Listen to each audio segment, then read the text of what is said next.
see any higher than that. I think it's high as you can go.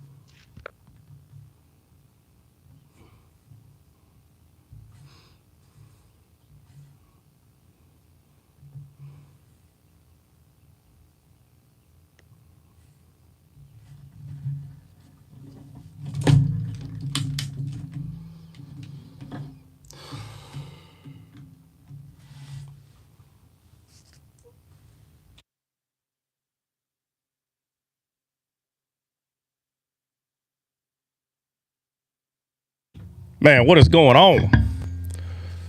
What is up?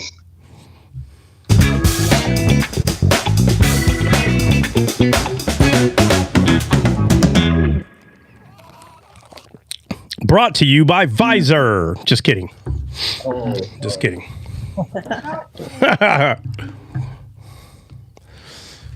All right, man. Y'all ready? Or what? Huh? Don't embarrass me. Don't embarrass me. ready. Don't embarrass me. Ready for what? Huh?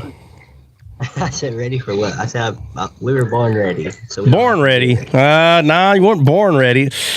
Born again ready, maybe? Not born ready.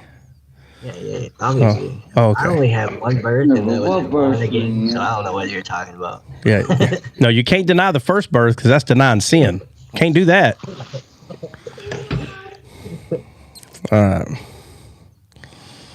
We're in Luke 14:2, I think it was, Hulk.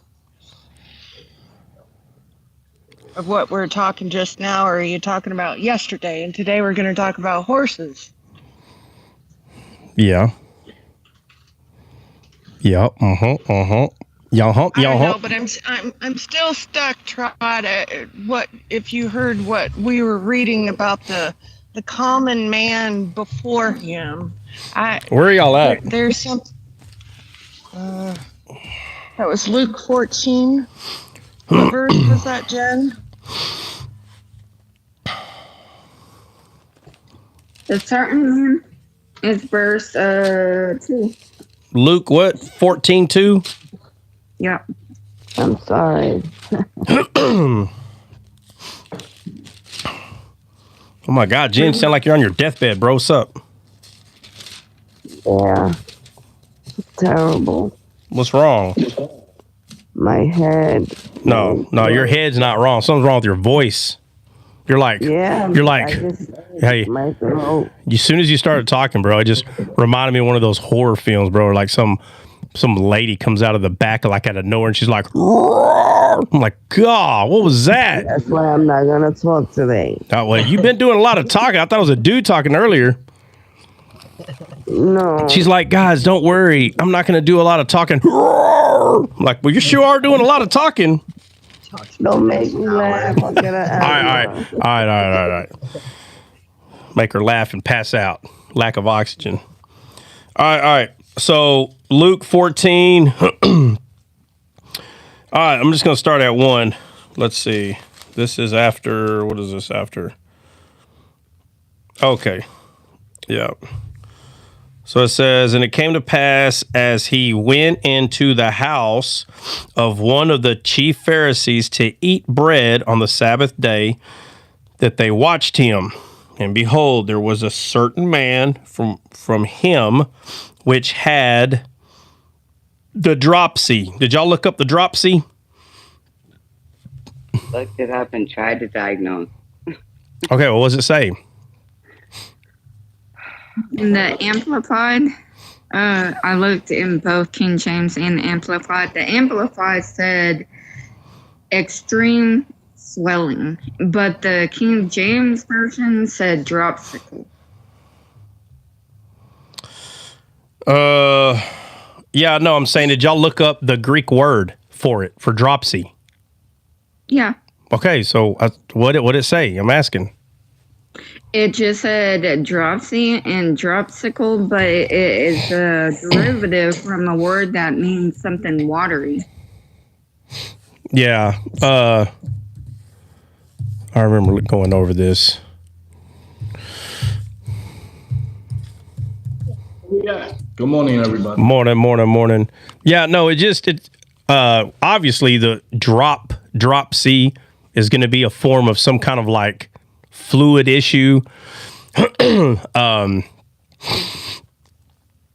know, it's just, I don't know what it's called today, but like people, they look swollen in a lot of areas of their body. They may still call it dropsy.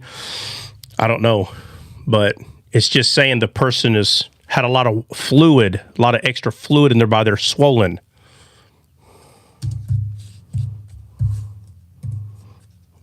Let me see if I can find out if we call it something different today. Edema. That's what it's called today. Edema. Well, however you pronounce it, edema. Yeah. So if you don't know what edema is, oh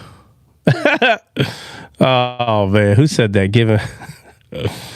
Giving graces on YouTube, and we're talking about people being swollen, and they put, no, it's called KFC. Oh man, you better stop it. Yeah, so that's what it's talking about. It's just talking about someone who's sick. It's just being specific. It's being specific, the sickness they had. All right, so what's the issue?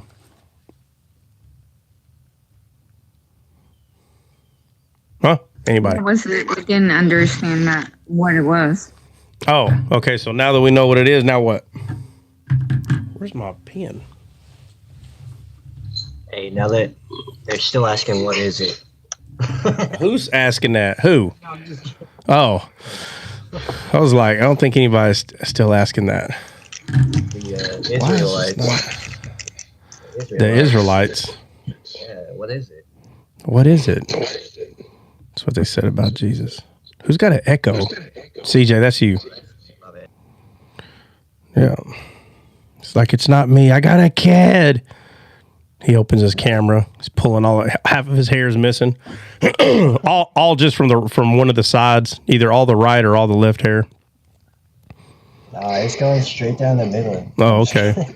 Straight down the middle. All right. All right, what's up, man? Y'all ready to go through horse a little bit or what? Y'all figure it out? Get it. Y'all figure it out? Nope. No? Well, I hopped on Nina's live. I don't know, late last night. I don't know exactly what time it was.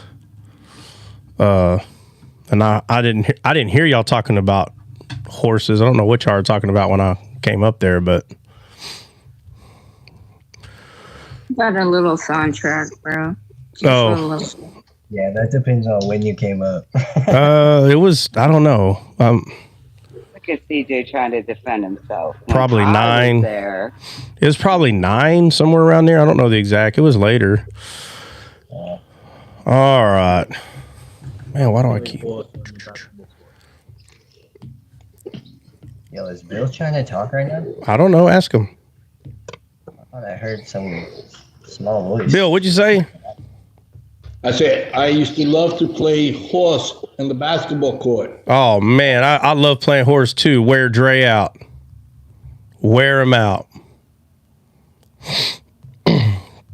Going to a court in Florida, bro. Going to a court in Florida. Going to a court. We're going to go to a court? Yes. To do what? Yes. I'm innocent. No, play basketball, bro. Oh, we're going to go play horse or what? Play whatever. I start back shooting, man, and I'm getting my shot back, so I'm ready. I don't know how to play basketball. We'll play horse or pig or whatever. We're going to play horse. We're going to start off. We're going to start off with swine, and then we're going to go to pig, and then rabbit, and then camel. As long as we don't play pickleball. I heard that was fun. I ain't never tried it. It's very fun. I love it. Somebody says it's tennis for fat people. Is that true? Nah, bro, you gotta move in that pickleball. You gotta move.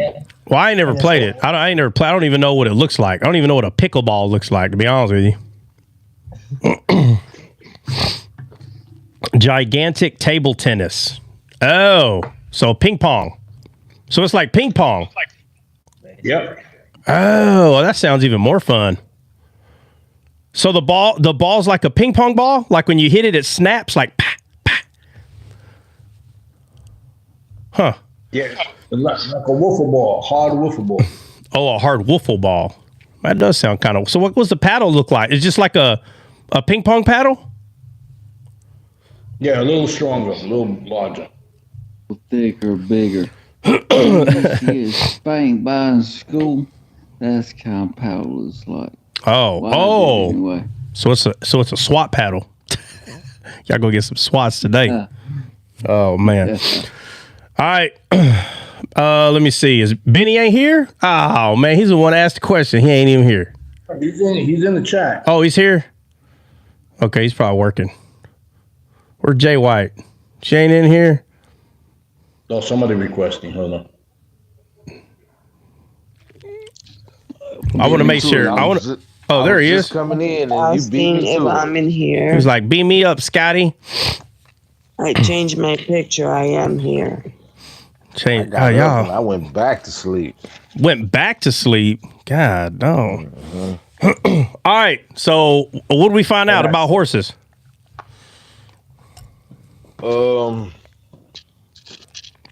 So what I see, like, you know, horses is used for battle, all right, for war. They don't have no understanding. They are a representation of strength. I'll just leave it right there. Let somebody else go. Anybody else? What we got? They have to. You have to control them. They're very moody, emotional type horses. All right. So you got to control them. Hold on, let me put horses up here. Yeah, we determine that they are an extension of a man. If a man is on a horse, then they're just an extension of him. So they just become the legs, right? But he's the head, the brain. Could we say they represent like power and authority in a way? No, authority's the rod. Being right on them. I know, but authority's the rod. Yeah, okay. I said that they were a type of people because they have no understanding. And they just, essentially like what Paul was talking about when he said he doesn't like box the air basically for no purpose or whatever. And so these people just like run forward, no purpose, no goal maybe, just straight forward. They're just running.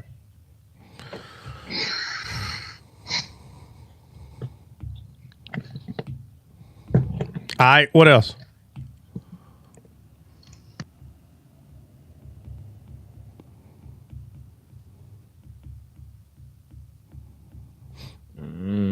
Anybody?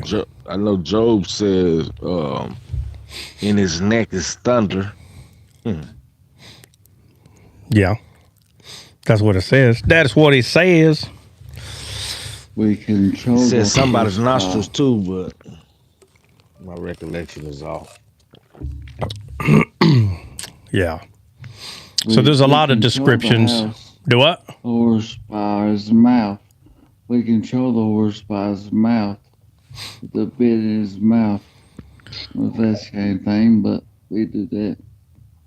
It's like a little rudder on a boat. We control him with that little bitty thing in his mouth. The bridle. Yeah. Stumbling block was also another like subject, I guess. Maybe divine judgment was something I thought of, thinking about.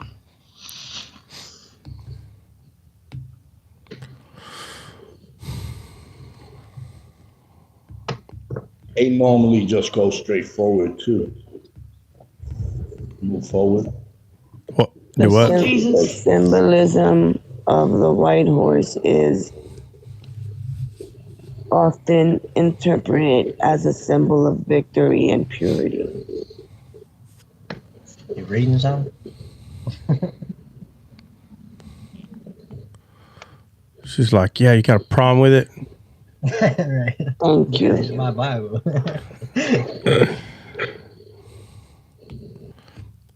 All right. Well, I think of Jesus supposedly writing, but it's not literal. But I think of him, judgment. He's coming to judge because we will be following him. So he's the only one that can judge. So that's what I think of. Probably wrong. No, I mean, we're not really talking about like the question is how are horses described? Like how are they described in the Bible? So we're not really pointing out like what they're used for. Not really. We're kind of just how the Bible shows you the horse kind of. So we know that horses are ridden in the battle, right? We know that, like, if somebody's on the horse and they're unaliving somebody, you can easily say, oh, the horse is used to judge. Like, we know those things, but is that all that y'all got? Y'all are killing me. That's it? I want to say that the enemy also has horses coming. Well, I see that, the difference between a donkey and a horse. Saul rode a horse into Damascus, and he was knocked off that horse. And Jesus Christ rode a donkey into Jerusalem, and that I see that means peace for one, servitude for another, his lowliness, right? But when Saul rode into Damascus on a horse, that I see that as he was going to pass judgment. He was going to arrest the Christians, right? But I see that as pride, like he was haughty in a way. Pride, a position. I know Trot's going to be like, no, but I see it as a position of power, but it's not Christ. So it's, of course, lower than Christ. So that's why I see the difference. All right, what else? Is that it? That what y'all got? Benny, that it? Because when I say this, I don't want to hear nobody say, oh, I got it right here on my paper. You better throw it out there right now. Or you don't got it on your paper. Give me a minute, because I was just trying to get my little setup here. Well, get set up. But I don't mind not being right, so you can go ahead and give us that kicker. Oh, it's a kicker, all right. I'm just surprised ain't nobody said it. I didn't say travel, did I? I know it's used for travel. I got judgment. I think Kelly said that. I got control them. I think Bill said that. I don't know who said used for battle. Who said one with the person? That was Benny. Yeah. Okay. Yeah. Who said that they're not like people, they don't have understanding? Who said that? They are like people. I said that. They are like people. My bad. All right. So there's two of everything in the Bible, right? You didn't mention mine. Which one was yours? Victory and purity. Yeah, but purity is because of the color of the horse. We're talking about all horses, not one. Right? So the color white in the Bible is purity, no matter what it is. So you got the, mountains, the trees of Lebanon, mountaintops of Lebanon, white as snow, purity, white horse. Like purity is color. The man in white linen. That's the color. But we're talking about the horse, not the color. Because in Revelation, it gets into colors, and you need to know what those colors are talking about along with the horse. I can't believe that nobody pointed out that in the Old Testament, the word for horse, they're all the same. And it's a female, every one of them. A mare. Man, you're going to make me go look. Go look. That is the most significant thing about the horse in the Old Testament. Yeah, I didn't see that for horse. I did see it for chariots, though. I noticed the chariots was feminine. Yeah, they do have a lot of chariots are feminine. Yeah. But for horse, it's a mare. Same word. Horse. I think we did look that up the other day. Yeah. Genesis 49:17. Let me see. I did want to say, the horse is like, they don't fear battle. They run head on. Yeah. Move forward. Yeah. H5483. Sooth. Yeah. Sooth. Swallow, swift, horse, chariot. It's a chariot horse. Yeah. And it means mare. That's what it means. Mare is the female, stallion's the boy.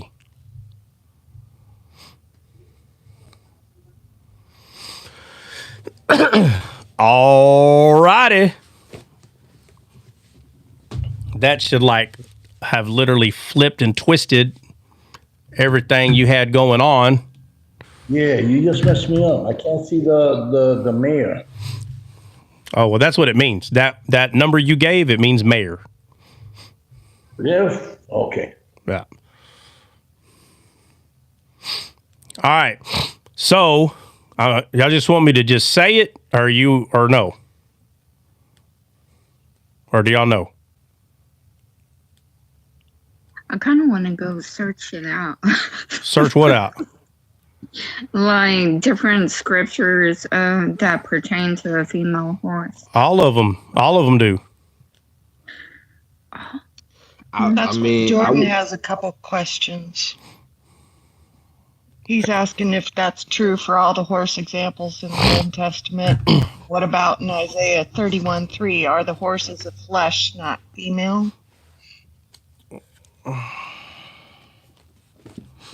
Is he able to come up? You able to come up, Jordan? What verse is he bringing up? Isaiah 31:3. I don't see horse in Isaiah. Kings.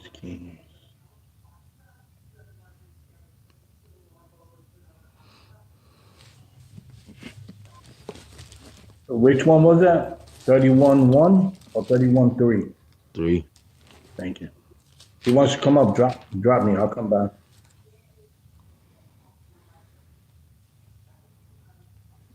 He says he's at work.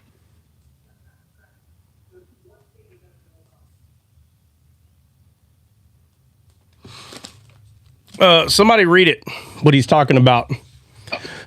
First of all, what was his question? I don't even know what his question was. Did that include Isaiah 31:3? Okay, I'm going to say it again. All the horses, all, A-L-L, of the flesh. A-L-L, all the horses, Jordan, are mares, female. How many times I got to say it? How many times? You probably gotta spell it. I'm going to have to spell it out. It says, now the Egyptians are men and not God, and their horses flesh and not spirit. When the Lord shall stretch out his hand, both he that helpeth shall fall, and he that is hoping shall fall down, and they all shall fail together. Yeah. So what about it? Why? What about it? Why is that an issue? I don't get it.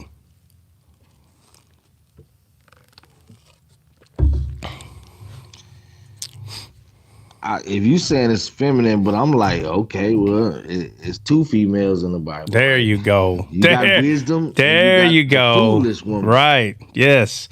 You got the bride and the whore. It's representing the spirit.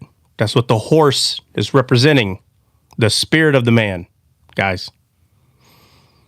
Why do you think Indians call the horse their spirit?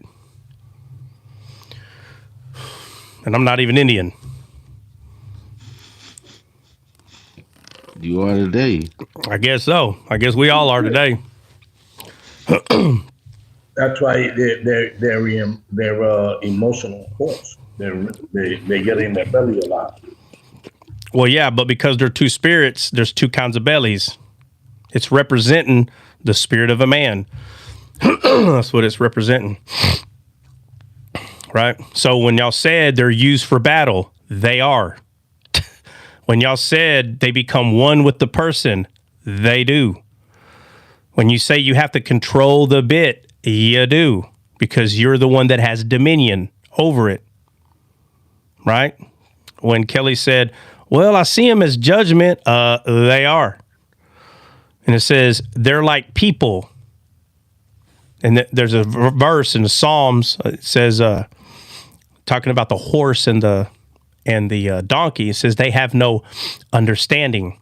This is talking about the ones in the flesh. It's talking about the physical horse, physical donkey. They don't have understanding. That's why Balaam rode a donkey, and the donkey spoke to him through wisdom. It was through wisdom that the donkey spoke to him. And he was using his dominion and authority, which is the rod, to make the spirit, which is trying to lead him in the right direction. He's using his dominion of a man and making it do what he wants it to do. We have the same choice. The spirit's on the inside of you. And when your spirit is beckoning you to do something or, act a certain way, forgive, or any of those things, and you pretty much use your dominion, which is choice, and you go, no, I'm not forgiven. You're literally taking your rod and hitting your donkey, hitting your horse. That's what you're doing, just like Balaam.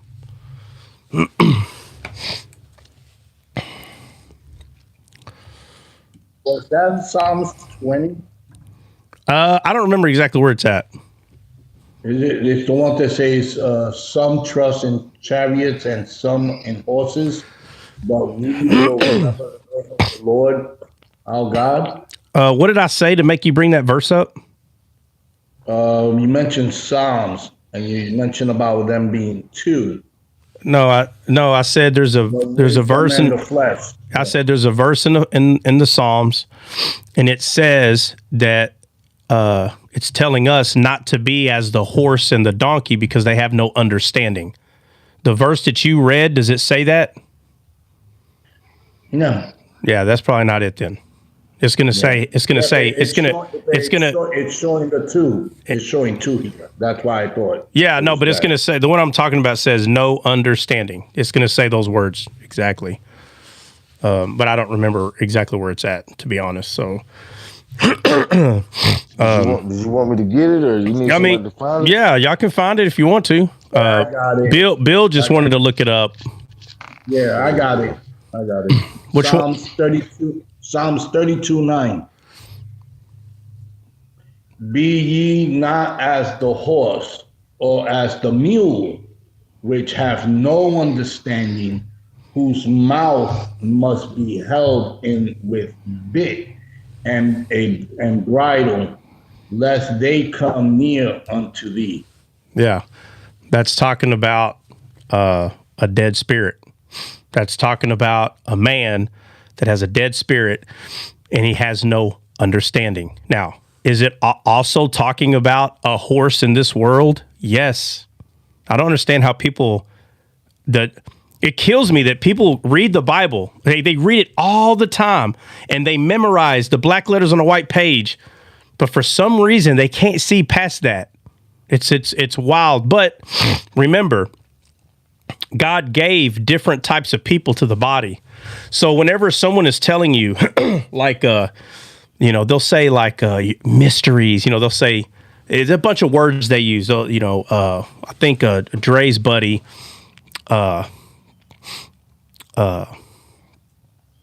Renegade, he'll say mystical, the mystics. So the mystical people. And it's like, you can't mention the shadow to him. He'll shut the lights down and we start doing our shadows. Yeah, you mentioned the shadow. You mentioned this one. It makes a lot of sense now when you read verse 8. Because in verse 8 it says, I will instruct thee and teach thee in the way which thou shalt go. Yeah. I will guide thee with my eyes. Yeah, with his eyes. Yep. Yeah, but they'll call it mystics, you're a mystical person, that's the mocking. That's the mocking they came up with. But there's people today that mock it too, but they won't say mystics or mystical. They'll say things like, y'all are going and looking for people that are finding hidden treasures in the Bible. I've heard them all. They're like, focus on the gospel, not the hidden treasures. And it's like, that's so sad to tell someone not to seek the treasure that the Lord hid in the Bible. It's bananas to me. But this is how you know they don't see it. That's how you know, because they think that they're so right that that's wrong. They mock it. They mock it, bro. But it's the flesh that mocks those things. So there are people that they don't see it. And now, again, there's going to be some people that may see it a little bit. And then, let's say you bring a little bit more to them and, they choke on it like a piece of steak that's too big, and they get scared of it and say, no, bro, that's not what and then again, like I say, years later, I get a message, hey, my bad, bro. I don't know. I didn't think that was right. I'm like, bro, we just have to learn how to use each other. Not everybody is going to do the exact same thing the exact same way. We read it the other day that Paul's saying that's why he gave, and he names type of people. He names type of people, and he says, to some he gives this, to some he gives this, to some he gives this. He names different kind of people, and the whole point is to edify the body. That's the whole point.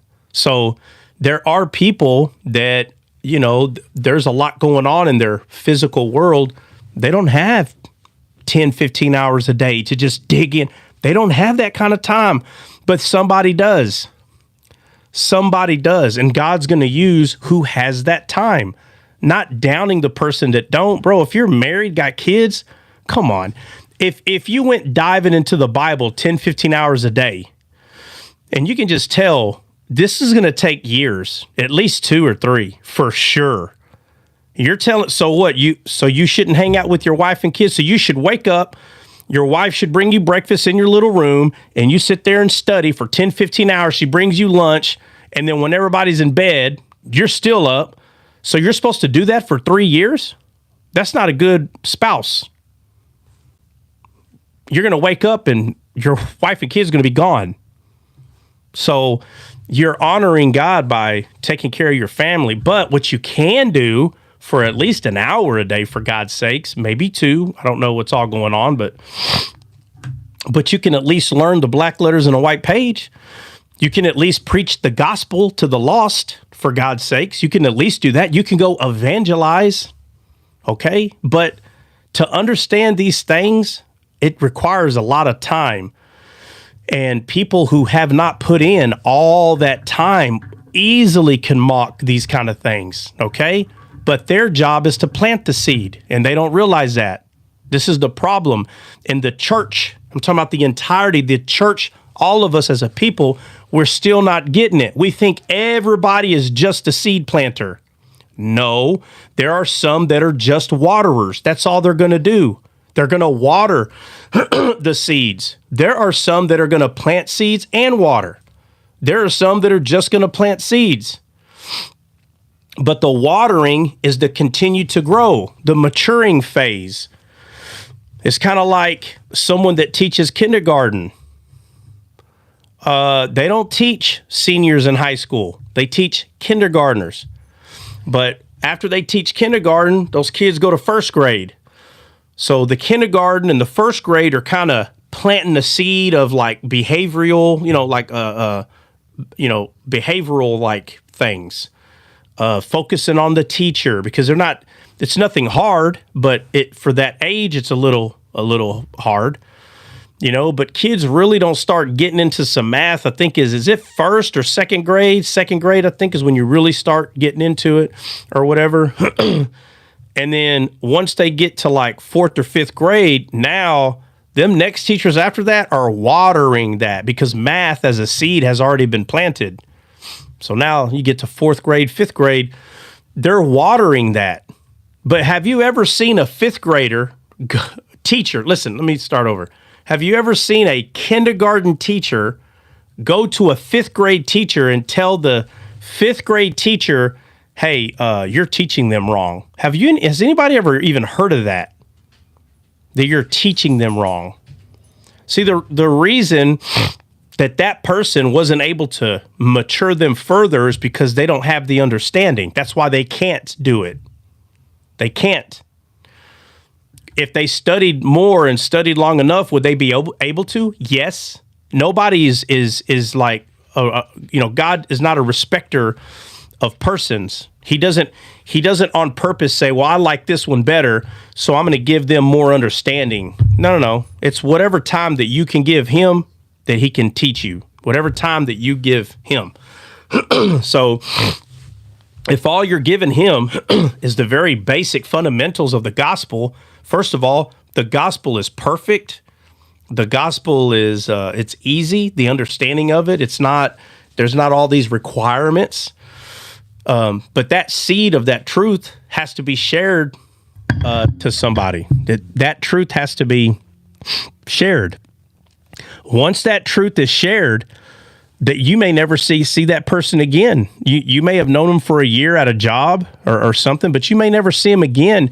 And someone is going to see where they are, and they're going to add to them. They're going to give the increase through the Lord, of course. But God's the one that matures the people, not us. God is doing it. So no matter where they go, God will find someone to mature them. But I personally have never seen a kindergarten teacher go to a fifth grade teacher who is teaching them more advanced stuff that they're doing it wrong. I've never seen that. I only see that junk in Christianity. When people are like, oh, the mystics, ooh, y'all are mystical. It's like, no, bro, y'all stuck on the basic math. We're over here moving to algebra, and because you don't understand it, you think that it's not. No, you need to be understanding this too. But don't be like Peter, for God's sakes. Peter was always, hey, Lord, what about him? We're not supposed to be like that. He said, why are you worried about him? You follow me. You don't worry about what everybody else is doing. You follow him. As long as you are following him, you will be able to either plant seed or water. That's it. Worrying about what everybody else is doing, you're becoming a Peter. Don't do that to yourself. Don't become a Peter. If Jesus told Peter, these are the first disciples, don't worry about him, then you don't worry about whoever you think you need to be worrying about. If you see somebody, and I'll tell you one of the worst things, right, is when someone sends a video to someone they think is knowledgeable in their Bible, and they're like, hey, can you watch this video? What do you think about this? And I know some of you guys send them to me, but I usually don't respond. By now, you should know why, because that's not what we're supposed to be doing. But, there's nothing wrong with doing that. But it becomes wrong when the person that gets the video makes a video and, is now mocking the comment that, this person can be saved that you're doing this to. They could be. Obviously, there's going to be some that's not, but I'm not going to stitch a video and be like, this knucklehead right here said that, bro, that's wild. That's not the gospel doing that. making fun of people because they're not either where you are or they're learning. I understand there's some way out there stuff, and that's where people say that they think they themselves are the Jesus. Like, I'm back, guys. Like, I understand that kind of stuff, okay? I get it. But, telling people you need to preach the gospel, but really all you're doing is mocking every Christian you can for clout. I think that's ridiculous. I think it's wrong. And for some reason, that's like the thing right now, is to just go try to find a Christian where you don't agree with something and then just kind of like with your own understanding, try to destroy what they're claiming is true or real. Why? What's the point of that? Oh, well, the Bible says, oh, Lord, listen, our job is to make disciples. And that happens by seeds being planted and by that seed being watered. That means the person is maturing. It's not mystical. It's not hidden secrets like and what I mean by that is, first of all, there are things that are hidden. The Bible makes it very clear. But I'm saying what they are saying is, oh, watch out for those, hidden stuff. They're saying that because they're saying there is no hidden stuff, is what I'm saying. So, I don't know. Let that be far from me that now, if someone shows me, like, okay, the one that I brought up, somebody, because I seen a dude saying, I'm Jesus, I'm here. I'm back, guys. I seen it. And you're like, no, you're not. No offense. I'm not going to argue. I'm not going to post a video about you, but I do disagree. You're not Jesus. Okay. So, and then you have the other things that are, just as ridiculous. Maybe I shouldn't bring that one up because it really don't matter. But, there are things that are ridiculous. But when it's pointing to the gospel, it's not ridiculous. It's already in there. Right? So let's see. CJ, question about Psalms 32:9. Okay, read it. So we just read that, but that's be ye not as the horse or as the mule, which have no understanding, whose mouth must be held in with bit and bridle, lest they come near unto thee. What about it? Is that the same that we see in Titus 1:11, where it says, whose mouths must be stopped, who subvert whole houses, teaching things they ought not? All that stuff's talking about the flesh, bro. Yeah. So if anybody's worshiping the Mosaic law, they're in their flesh. Mm-hmm. If you think that you can earn God's everything, you're in the flesh. You literally are now like a horse that has a bit in its mouth, and you have to be walked around because you're too stupid to have a good time. That's what that means. Yeah. But when you're led by the Spirit don't have to have a bit in its mouth. You do. Not the Spirit. The Spirit don't have to have a bit. But the flesh, when I say you, I mean the flesh, not the soul. So we do. We do. So the horses and I really thought somebody was gonna look at this. I really thought somebody was. I really thought Benny was. I was waiting for Benny to say, well, I noticed they are all mares. But that mean, Benny, did y'all study as a group, Benny, or did you just do it by yourself? Probably both. Oh, that means he was digging. That means he was digging then. He was probably together, but he was probably because you won't see that as mayor when you do a word search. What do you mean? Yeah, we didn't get to mayor. I don't find it as a mayor. No, that word for horse in Hebrew means mayor. That's what it means. Not the definition you're talking about. Sus? S-U-S? Yeah, so S-O-S. S-O. Yeah, I don't know what you're using, but using the lineage in the blue Bible. Yeah.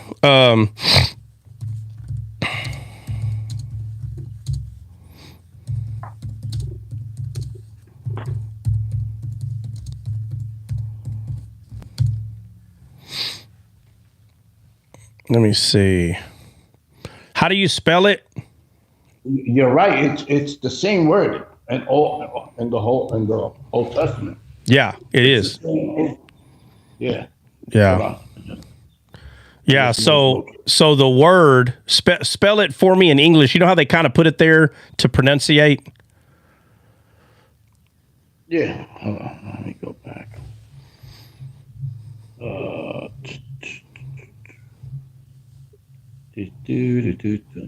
And then also give me the number.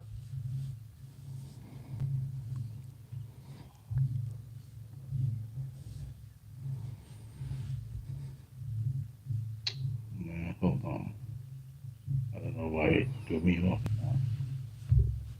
Because you kind of said it. You kind of pronunciate it. I heard you trying to spell it out. Yeah. I just don't want to get it messed up. It's SOOS. It says it's part of speech, masculine noun. Root word etymology from an unused root meaning to skip, probably for joy. And it's, yeah, Seuss. Psalms 8:483. Cease. Yeah, and you said, give me the number again. I'm sorry, I didn't hear you. Yeah, it's Cease. Cease. Cease or Seuss. H5483. 5483, is that what you said? Yes. 5483. It says swallow, swift, horse, chariot horses. 5483. Yes, sir. Yeah. Let me see.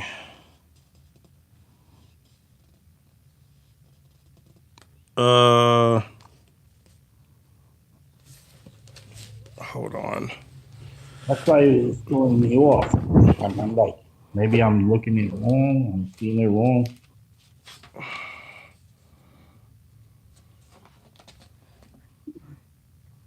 I'm sorry, guys. Yeah, what was the number again? H5483. Yeah, 5483. Yeah.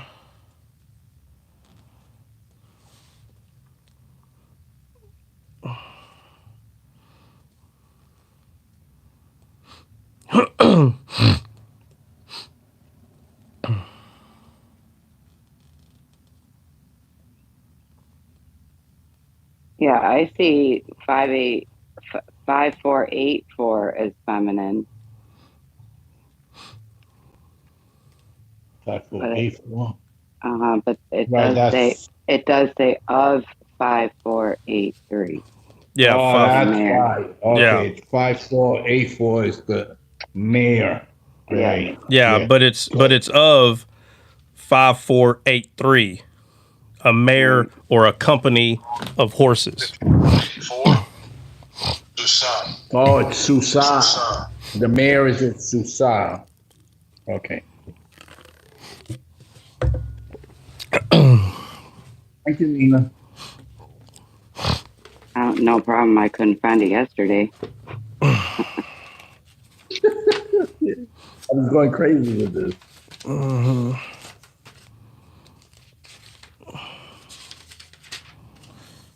All right.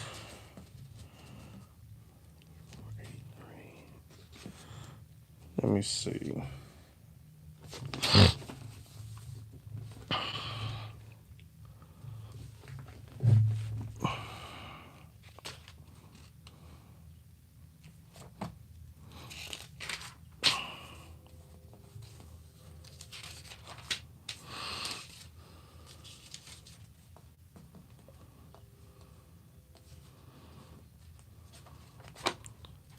All right. Man, that's something I was. That's all right. Let me do this again. All right.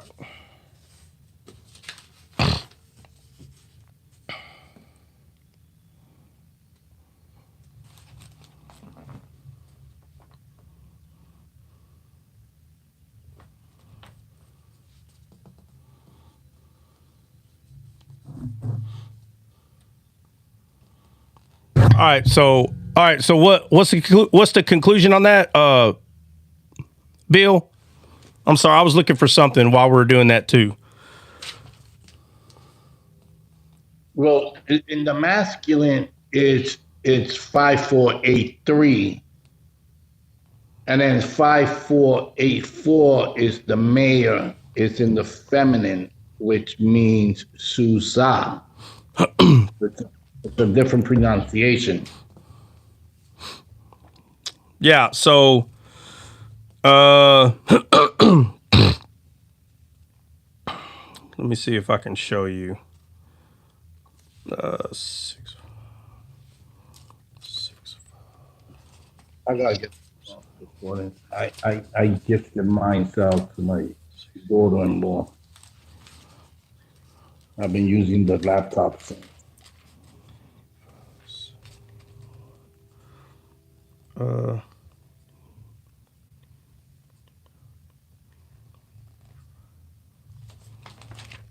right. Let me see if I can get to the.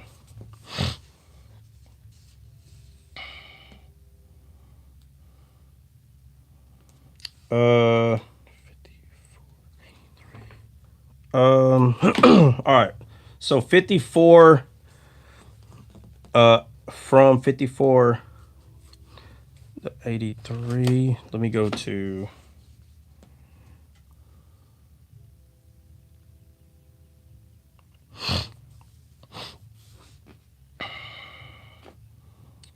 Let's see if I can. I'm looking. I'll show you. I'm gonna show you one here in just a minute.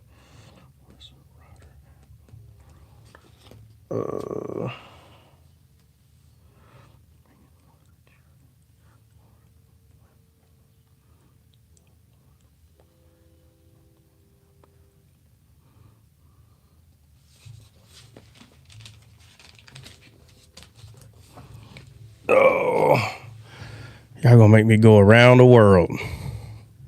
You'll see what I'm saying in a minute. Wasn't my intent. My bad. Oh no, you'll see. No worries.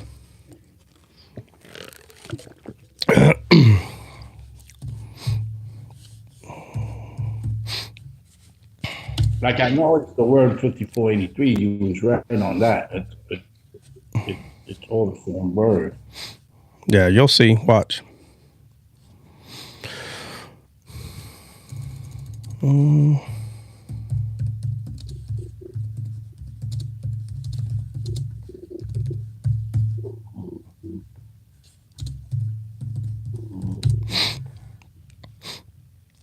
didn't know you typed that.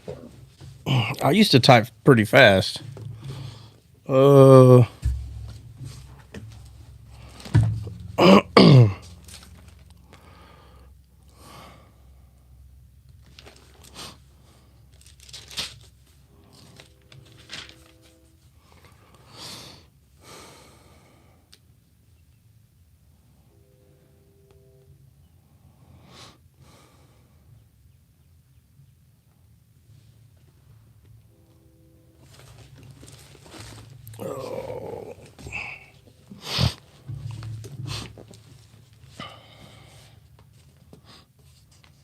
Man, what did I miss? What y'all looking for?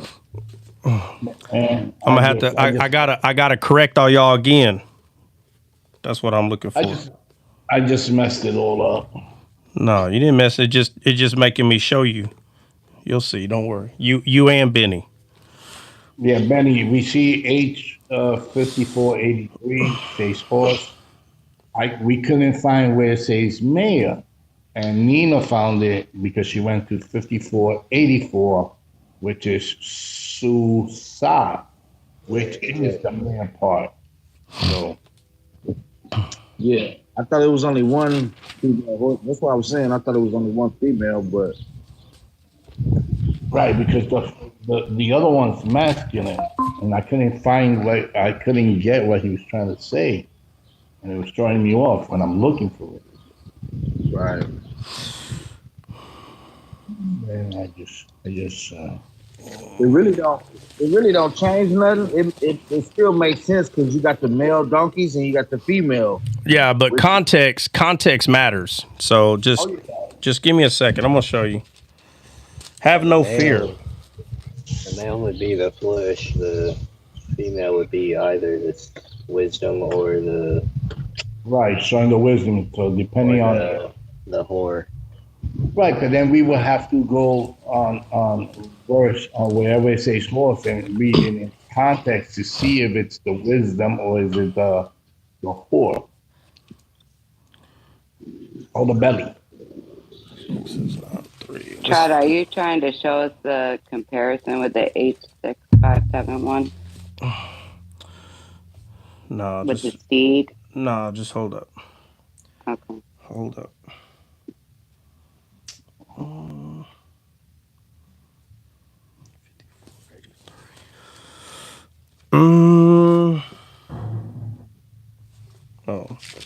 sorry. The Chad got a new slogan for you, Chad. Who's Chad?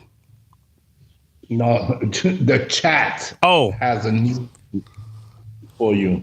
What's that? Have no fear, Trot is here. Trot is here. Ha!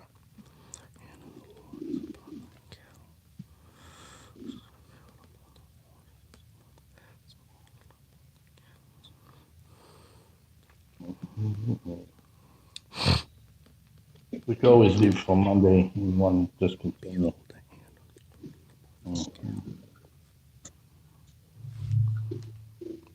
All right, let's go to Exodus 14. No, 9. Go to Exodus 9:3. All right. Exodus 9:3. I'm on it. All right. Somebody read that. Behold, the hand of the Lord is upon thy cattle, which is in the field, upon the horse, upon the asses, upon the camels, upon the oxen, and upon the sheep. There shall be a very grievous murmuring. All right. That's one example, but let me show you something. Let me show you.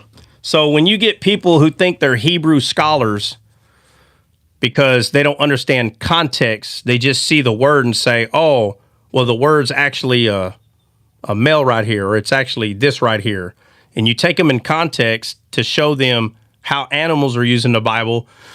They don't want to hear that. They just want to talk about the number that's there. So let me show you. And he's not throwing shades at me, guys. No, I'm not talking about anybody Fire specific. Marshal Trot. Huh? Fire Marshal Trot. Let me show you something. Let me show you something.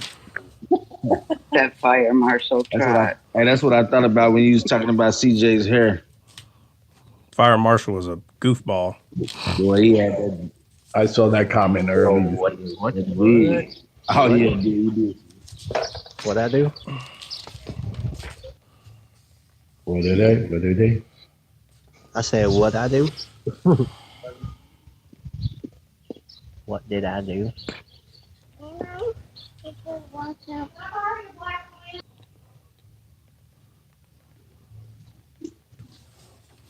Your boy's getting very talkative.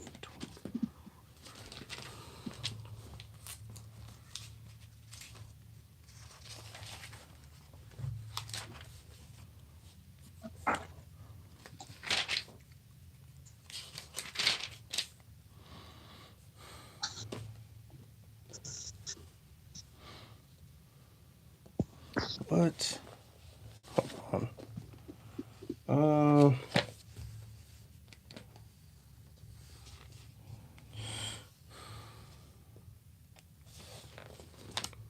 I got one. I think it's showing the horror because it's using it in Deuteronomy 21. 20 verse 1. What? Let me see if I understand it right. In Deuteronomy 21, it says, "When thou goes out to battle against thy enemy and seizes horses and chariots and a people more than thou. Be not afraid of them, for the Lord thy God is with thee, which brought thee up out of the land of Egypt. So we see there as an enemy coming to attack, that's the carnal, the horse, and that being the masculine one there, because it's coming as an enemy. No, what I'm looking for is there's only one that's different, and I can't find it. I thought that was the one. Yeah, What? you gotta go to Where is it at? Because maybe that's what I think. No, I think Bill's right. I think they're all male. My bad. There's only one female. They're all Songs male. of Solomon. Yes, the Songs of Oh, Solomon. okay. All right. No, I stand corrected. My bad. Okay. It's been a minute since I studied this, but I remembered that all of them was one gender. Okay. So I apologize. That's on me. Thank you for correcting that, because I would have been saying it backwards, even though I know y'all would have understood what I'm saying, but it's they're all male, not female. So I'm pointing out that it's not a coincidence that all of them are the same gender. Okay. And here I thought I was such a failure. Well, hey, everybody knows how to look the words up themselves. So somebody would have brought it forth. So, hey, where's the one that's the only female then? Where's it at?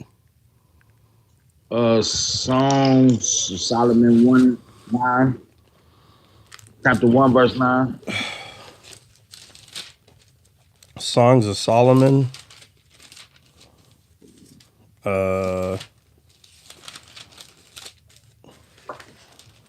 Chapter 1, verse 9. Thank you.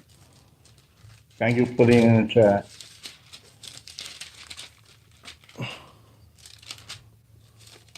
Yeah, we talked about this the other day. All right, my bad. I apologize. You all right? Yep, but that's it. But it's important to know that they all happen to be the same gender, all of them, right? All right, but bro, where is my Songs of Solomon at?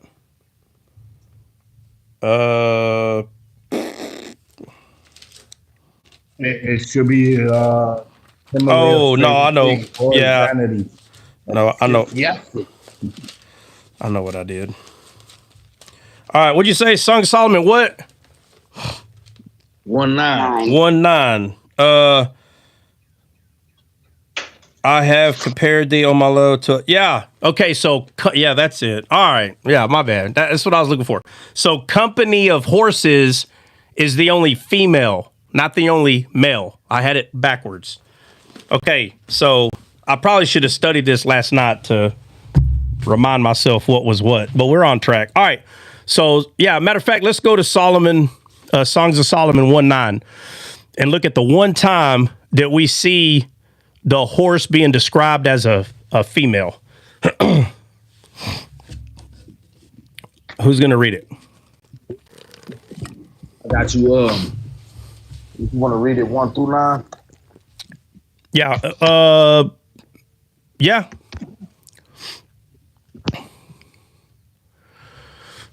All right, it says the Song of Songs, which is Solomon's.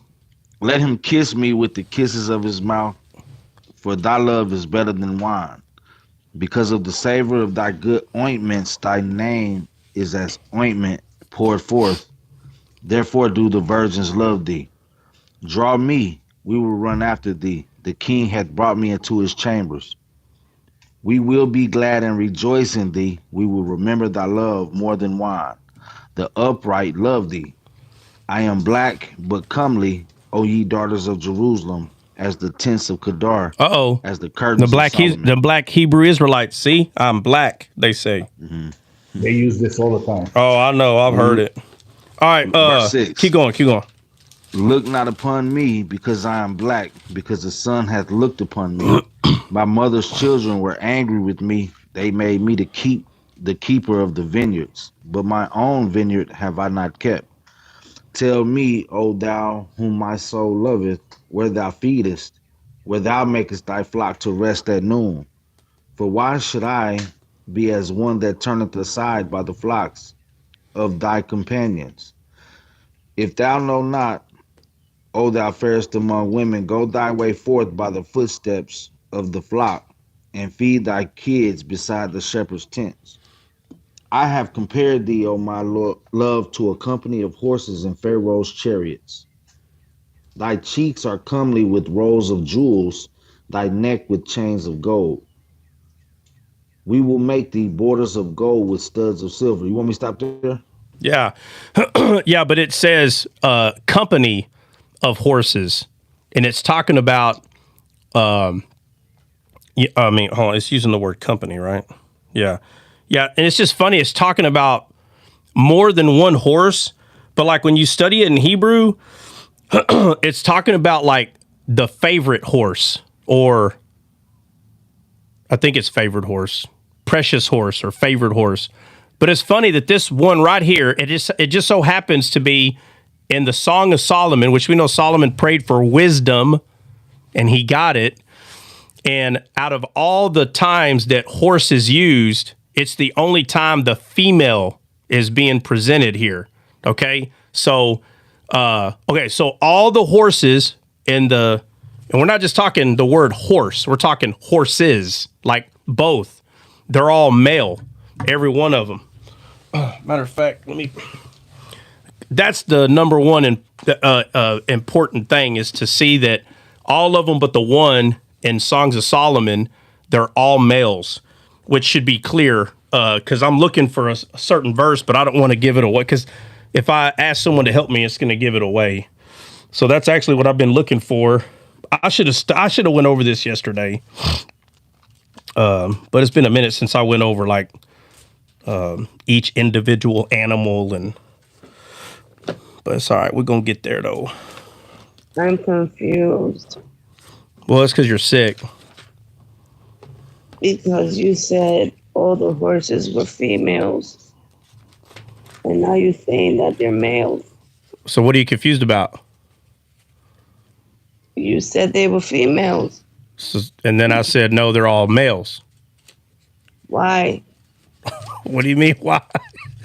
We just figured it out. He just hasn't studied it. That he had The point that I was getting at is they're all one gender. And I said the wrong gender, but it's the point that I'm making is that they're all one gender. So I haven't went over why. So I'm not sure why you're confused yet. I'll wait. Yeah. I think you need to wait a little longer. Go take some notes. Yeah. All right, let's see.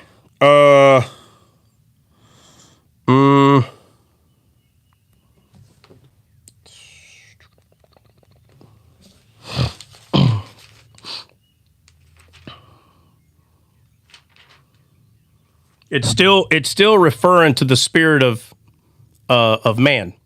It's still referring to that. So don't that doesn't change, to be very clear. Doesn't change nothing.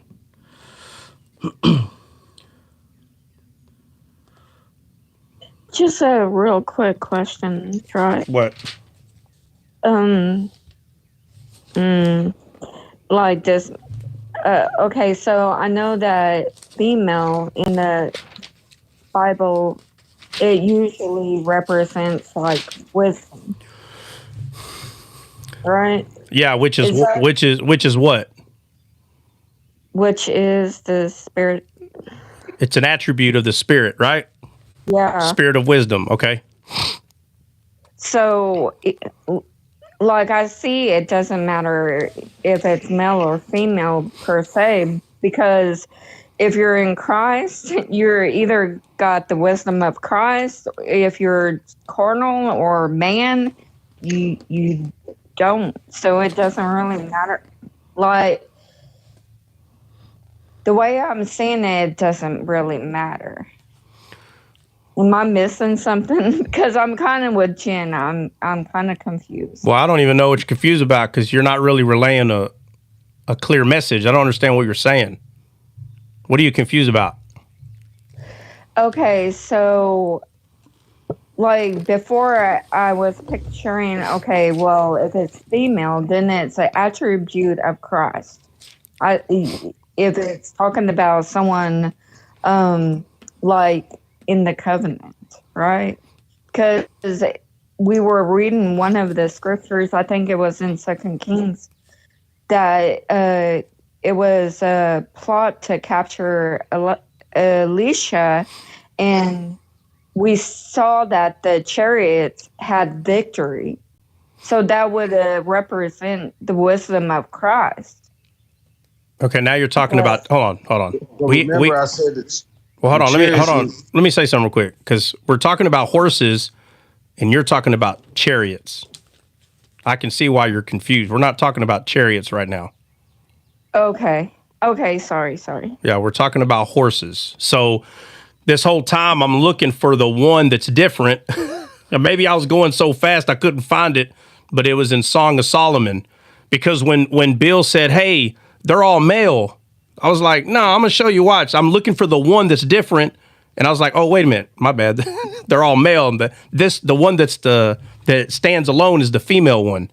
So we'll get, guys. There's enough people here. Like, nobody here is like illiterate.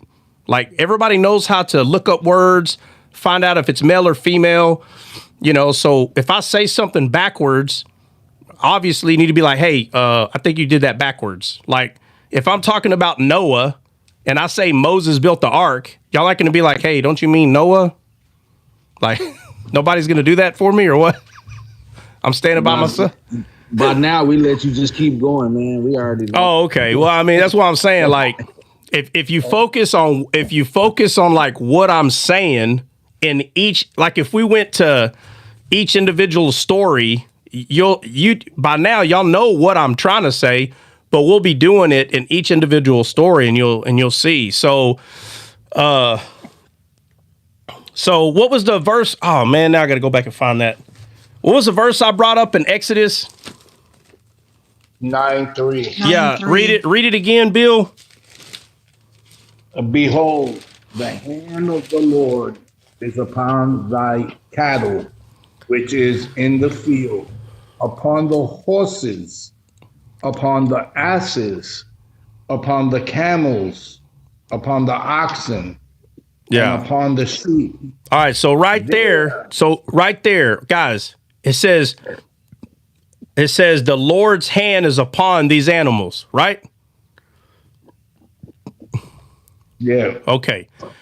So and that last part, I was looking it up now.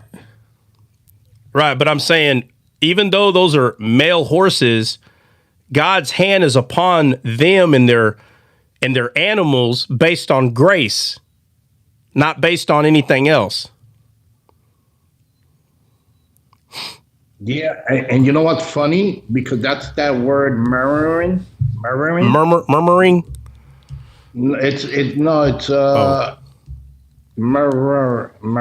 Hold it's on. right there, 9:3 is the last part of it. Murrain. Yeah, that means it's a pestilent cattle disease or a cattle plague. Yeah. So there we see that it's carnal, and the Lord of the hand is upon them. Right, and the Lord of the hand is upon them. So, in context, remember, they never got any of the curses upon them, right? Right. Because of God's Spirit. Because of God's Spirit. So, all man's spirit is dead, but because of God's hand, who is Christ, they're kept alive. So, even though all the horses that we see are males, it's pointing to the context of the story. We do this all the time. So when you're looking at, think of a good example. Remember, before Saul became king, it said that Saul went looking for his father's asses. Remember that? Yep. Yeah, all right. Now, in that one, the context, there's not a whole lot of context there. He's looking for his father's asses, but it tells you the asses are female. but the context is not clear like this. In this context, it doesn't have to tell you that the horses are female, but what it does tell you is that their animals have God's hand on it. So again, this in context right here is no different than all these people having the hand of God on them, but yet their spirit is not born again.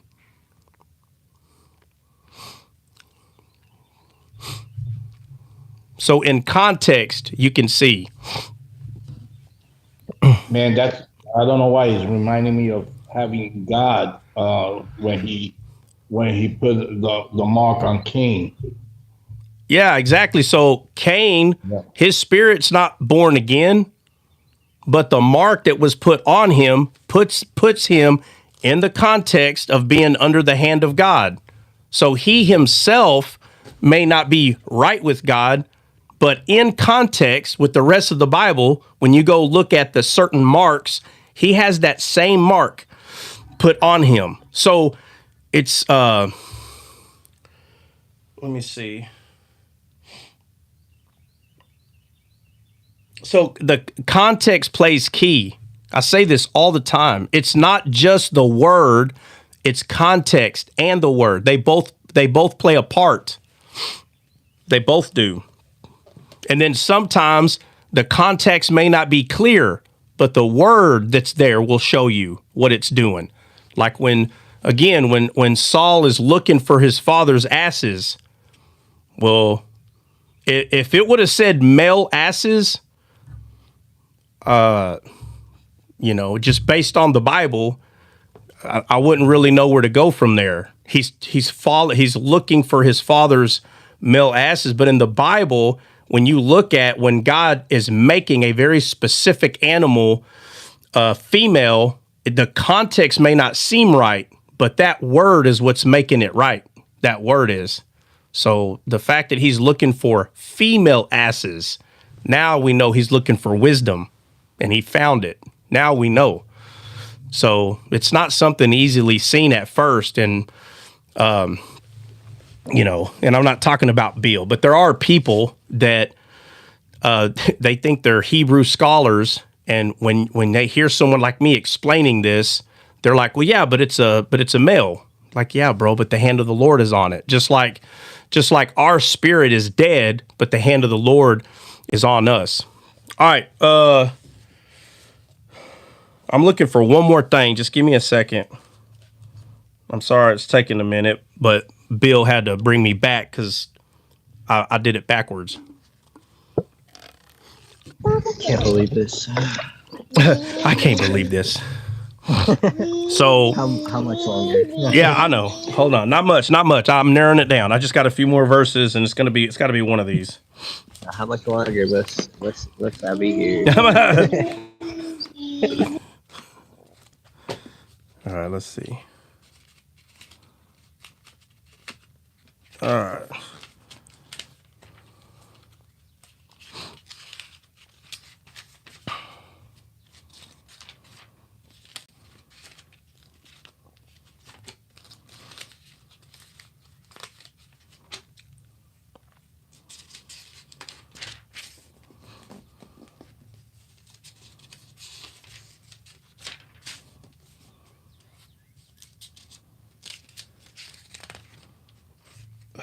What does take?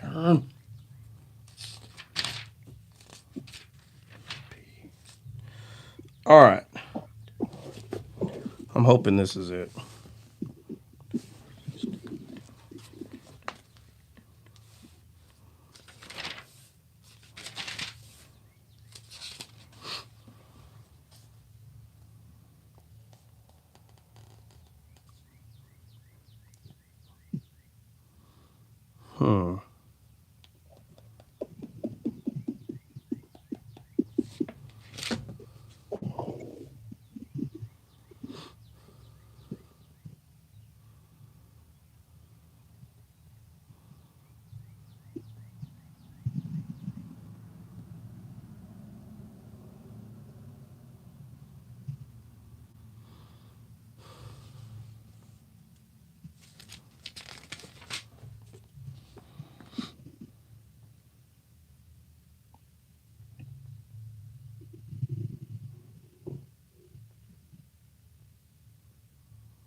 TJ, what's your thing?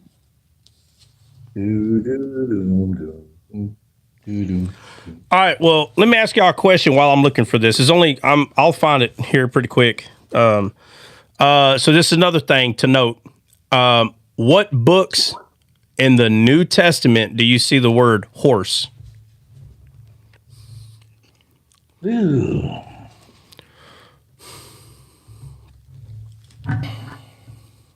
In Acts, I know it's in Acts. We see when they stoned what's his name, Stephen. We see Saul on the horse. All I see is James and Revelation. Yeah, obviously there's a reason I'm bringing it up because it's not in a lot of books at all. Nope. So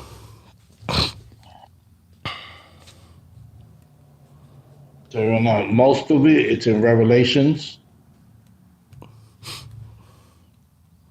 yeah, but find the verse that you're talking about. Yeah. Yeah, that's what that says Revelations.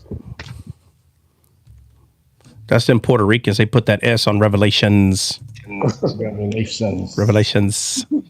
Like many revelations. You better believe it. There's many revelations. Hey, that's why they do it, because it's more than one. Right.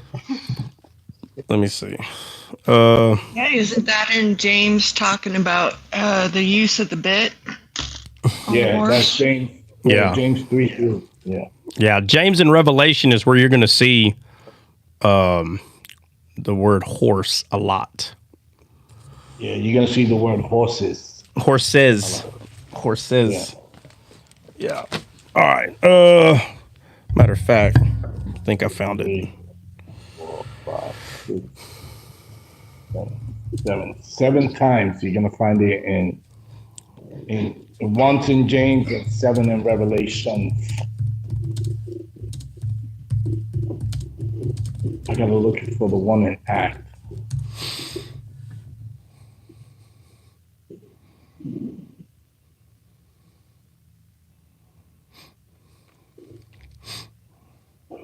Yeah, I don't remember it saying he fell off a horse. I do remember it saying that he fell to the ground. But like I said, I don't recall. So maybe. Right, and then the one, and I know they brought the clothes next to the horse. The Stephen, they put their cloaks. They folded their cloaks before they stoned Stephen on the horse of next to the ground of Saul. Let me go just to Yeah. Let me look it up.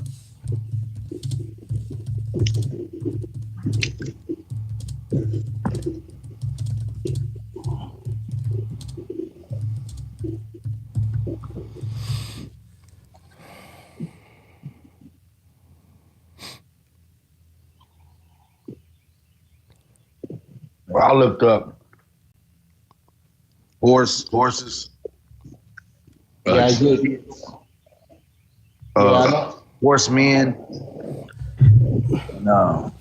Yeah, horseman is talking about the man though, when it's horseman. Yeah.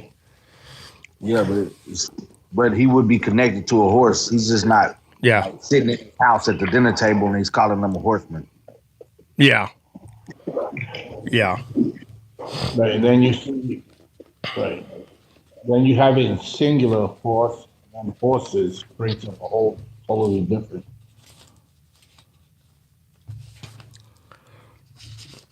Oh man, this. I'm seeking. Where is chapter 4? That's where they stone them. It's got to be.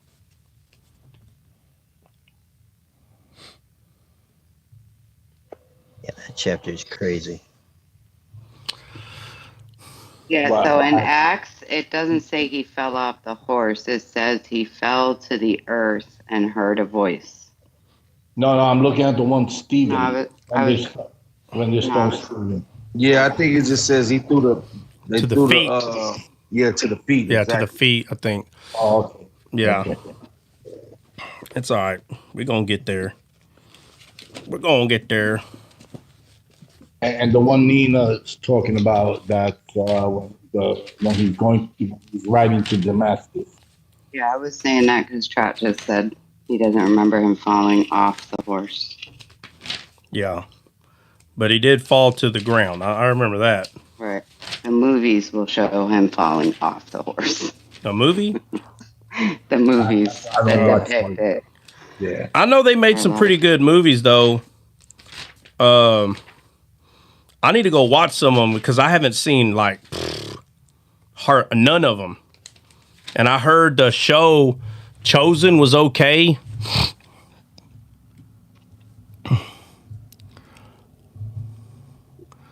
What'd you say, Jordan? You do away with your spirit, soul, and body? Bible? Oh, no, I haven't done away with it yet. No, not yet. You're right, though. I need to. I keep saying it. No, Christian, we're not letting you up. Where Christian's here? Christian, are you at work? He's demanding one of us to drop. Christian, are you at work? You still ain't told me the size of your backyard. I said, give me the length and the width. How come you? I'll tell you what. You give me the length and the width of your backyard, and I might let you up today. Ain't the width and the height thereof. The height? No, my Lord, no, not the height. We want the cubit. And what else? Yeah, we want the cube dimension. Want the cube dimension. I want the measurements of the four corners of your backyard. Yeah.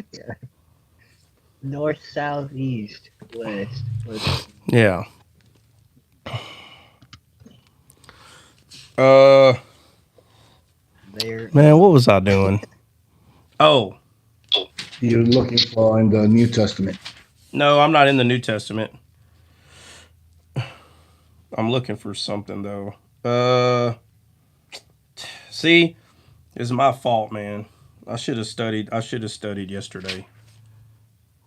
I'm telling you, you know, y'all can, if you just put a few minutes into something, you can kind of get back on track. Yeah. Christian, you could text it there. You don't have to come up just to tell us that. Okay, well, we don't, Christian, we don't want no drama. Just give me your length and width of your property. Now, if you got evicted from your property, then I guess I don't need it. Hey, give us a hint on what you're looking for. Maybe we can help. Nah, man, because it's gonna give the answer, and I want to have fun with it. All right, You looking for the horse gate? No.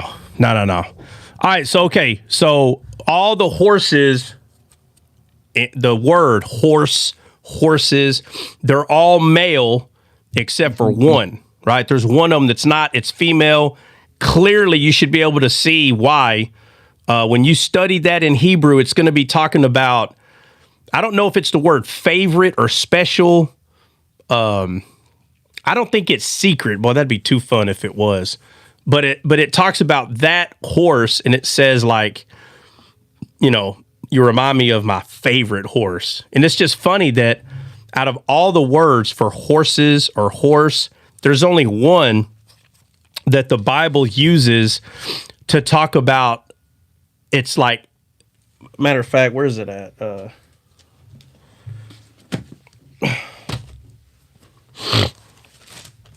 That's all right. I'll come to it. Don't worry. I ain't going to let it go. Are you looking for it you said you're not looking for it in the New Testament. Yeah, there's something I'm looking for in the Old Testament. Yeah. Oh, it's in the old. Okay. Yeah, I'll find it. Don't worry. Don't worry about that. In the meantime, could I read Revelation? Revelation 1911. Oh, I didn't see that one. A matter of fact, let's do this one. Now, this one I didn't forget. Out of all the horses in the New Testament, do we see male or female horses? I haven't done that study yet. Yeah, that one's at the number. Yeah. Well, I know that the one I wanted to read is clearly man's flesh, because it says, Revelations 19:18 says that ye may eat the flesh of kings and the flesh of captains and the flesh of mighty men and the flesh of horses and of them that sit on them and the flesh of all men, both free and bond, both small and great. Okay, what about it? That threw me off. They're saying that you can eat the flesh of. Yeah, right. Exactly. So, what is we've been over what that is. What is that? I played hooky that day. All right, fine. Read it again. We'll go through them one at a time. All right.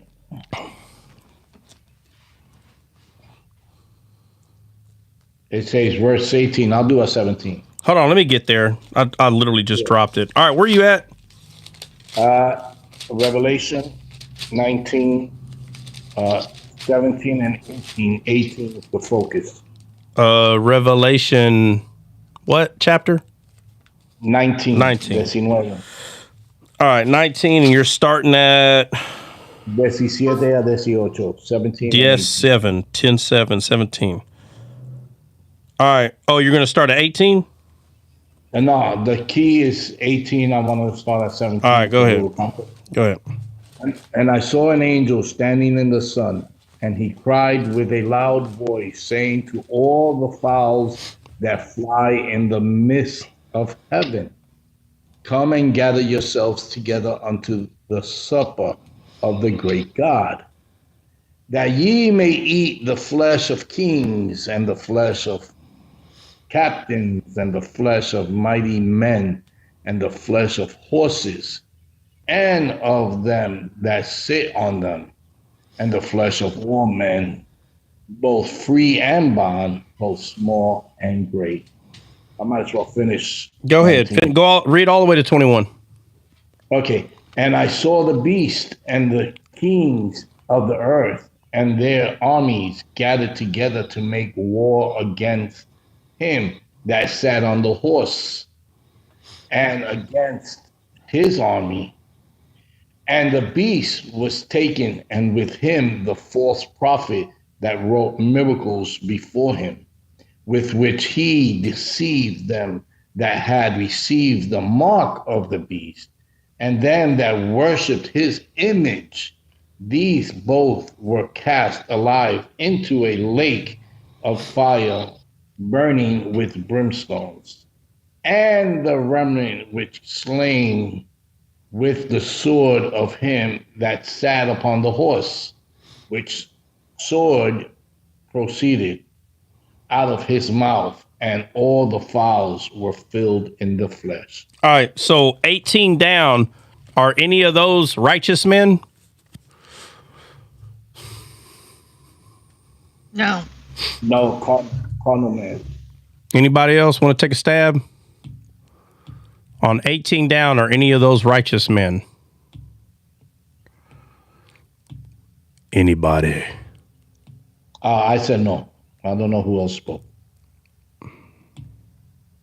Was that one of the girls I know said something? I did. Actually, I think I'll change my mind to yes. Well, you're going to change your mind. $20. I'm going to change my mind, borrow $20 and change my mind to yes. Why are you changing your mind? I want to know why she Well, I'm thinking about the white horse. I think about the Antichrist and the white horse. Oh, no, maybe you maybe you misunderstood my question. So in Revelation 19, verse 18 through 21. So I'm talking about verses 18 through 21. My question is, are any of those righteous people? That's the question. So I'm not talking about the whole chapter. I'm talking about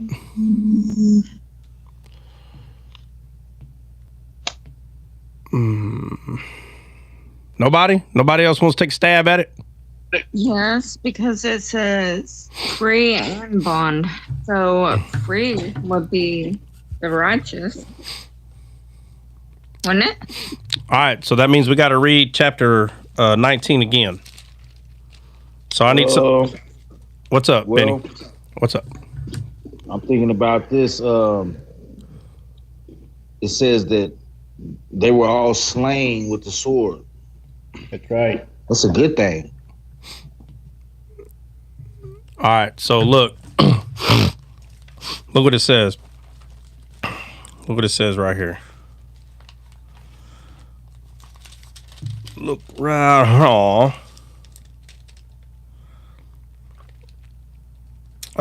Let's see. So if we start in 11, so 1911, it's an as I saw heaven open up, behold, a white horse. 12 talks about the eyes of the person, talks about no man knew but himself, talking about his name, talking about the person on the horse. 13, that he was clothed a certain way, called the word of God. 14, and it says, and the armies which were in heaven followed him upon white horses, clothed in fine linen, white and clean. And it says, and out of his mouth sharp sword. He did these rule with a rod of iron. Then we get to 16, and it says, he hath his vesture, and on his thigh a name written, King of Kings, Lord of Lords. And I saw an angel standing in the sun, and he cried with a loud voice, saying, to all the fowls that fly in the midst of heaven. All right, so where can we go to kind of help us understand what's going on with the fowls of the air? Genesis chapter 1, verse somewhere around 23, when everything was good. And we could also go to Matthew. We can also go to Abraham.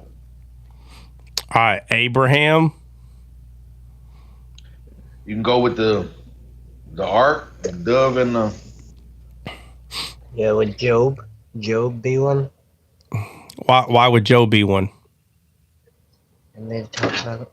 Oh my goodness, hold on. Breezy, yep, parable of the sower. So we got Abraham, parable of the sower. I don't know how y'all are forgetting David and Goliath. That's actually like one of the strongest ones for this right here, because Goliath says to David, today the fowls of the air will eat your flesh. Now, let me ask, what fowl of the air was Goliath talking about?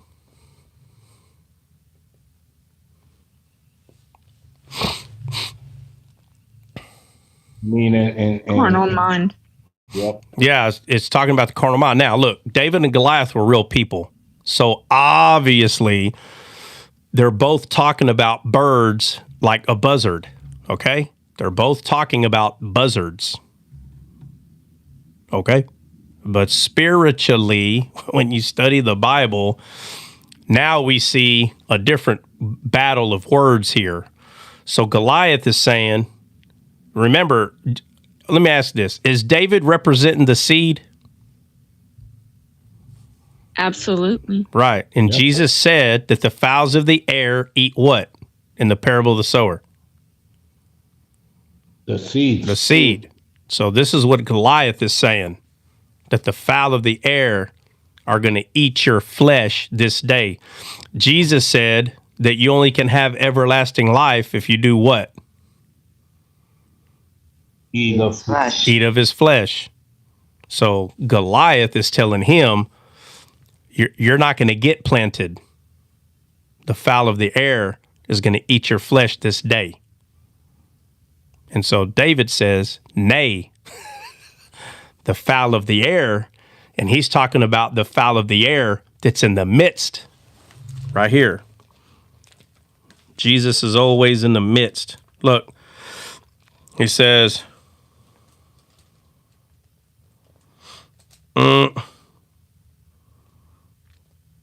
That's 17. So it says, and I saw an angel standing in the sun, and he cried with a loud voice, saying, to all the fowls that fly in the midst of heaven.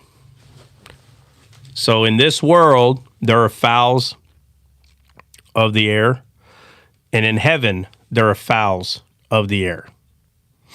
And he said to them that were in the midst of heaven, all the fowls of the air, and he says, all of them are going to eat the flesh, and it tells them of what? It says that you may eat the flesh of kings and the flesh of captains. So they're eating the flesh of these people, right? And it says, and the flesh of mighty men, and the flesh of horses, and of them that sit on them, and the flesh of all men, both free and bond, both small and great. So the fowls of the air are going to go eat the flesh of these kings, both small and great, both free and bond. And it says that ye may eat the flesh of kings. 19. Both small and great. So he says, and I saw the beast and the kings of the earth and their armies gathered together to make war against him that sat on the horse and against his army. And the beast was taken, and with him the false prophet that wrought miracles before him, with which deceived them that had received the image, which is the mark. And I mean, today we should know what this image is. What is this? It says them that receive the image. Does this mean you can't go to Walmart? No. That's what they're going to tell you. What is this image? What is this image that everybody received? The belief. Yep. Well, how else can you say that? The imagination. Belief. Yeah. So, how does that happen? You eat of the lie. Well, Either have a mind of Christ or a mind of man. You hear.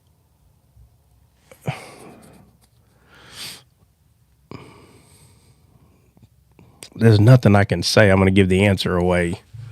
Patty said, you can read some of the comments here. Patty said, who your faith is in.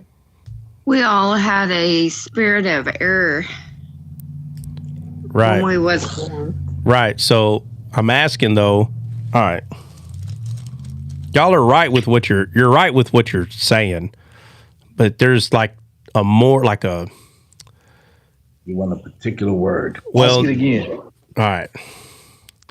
All right. So what is okay? So this is a big battle that's taking place, right? Yep. All right. All right. Let me just ask this way. What sends people to hell? Unbelief. Unbelief. All right. So my question is, when it says this right here, 20, verse 20 says, and the beast was taken, and with him the false prophet that wrought miracles before him, with which he deceived them that had received the mark of the beast, and them that worshipped his image. These both were cast alive into the lake of fire burning and brimstone. Says, and the remnant were slain with the sword of him that sat upon the horse, which sword proceeded out of the mouth, and all the fowls were filled with their flesh. So where it says the prophet that wrought miracles, that's not Donald Trump, by the way. Y'all need to get off the gas with that. I'll tell you what, listen, when we get our next president in 3.5 years, I'm gonna ask, what happened? What happened? How come Donald Trump don't have horns and wings? What happened? We got a different president now. And y'all better start preparing your answer right now. It ain't gonna be good enough though, I'm telling you. It ain't gonna be good enough. It's like, oh, well, guys, every time there's a president or some smart man or something, don't you understand that every one of them was the prophet, the Antichrist, every time. And it's because you're not understanding the rest of this book. Anyway. All right. It says in them that worship his image, man, that worship is like a dog licking his master's hand or kiss, right? Yep. And it says, kiss the son, lest he be angry and you perish. Yeah. So when Jesus is telling the parable of the rich man and Lazarus, who was on Lazarus' side? The dogs. The dogs. The dogs. Lick them, yep. Yep. All right. So it says right here. Wounds, okay. So it says, I'm going to read again, 20. Wrought miracles before him, with which he deceived them that had received the mark of the beast and them that worshipped his image. So, because it says, and the beast was taken, and with him the false prophet that deceived the people to take the mark and worship the image. These both were cast alive in the lake of fire burning with brimstone. So in 19 it says, and I saw the beast and the kings of the earth and the armies gathered together to make war against him that sat on the horse against the armies. Oh, hold on, my bad. Maybe it's in 21. Yeah, okay. And the remnant were slain with the sword of him that sat upon the horse. All right, so let me go to... oh, my bad. I asked a question. So the question is where it says, let's see, receive them the mark of the beast and them that worship the image. And it's talking about, because it says, and the beast was taken, and with him the false prophet that wrought miracles before him, with which he deceived them that had received the mark of the beast and them that worshipped his image. These both were cast. So what's happening to all the people then?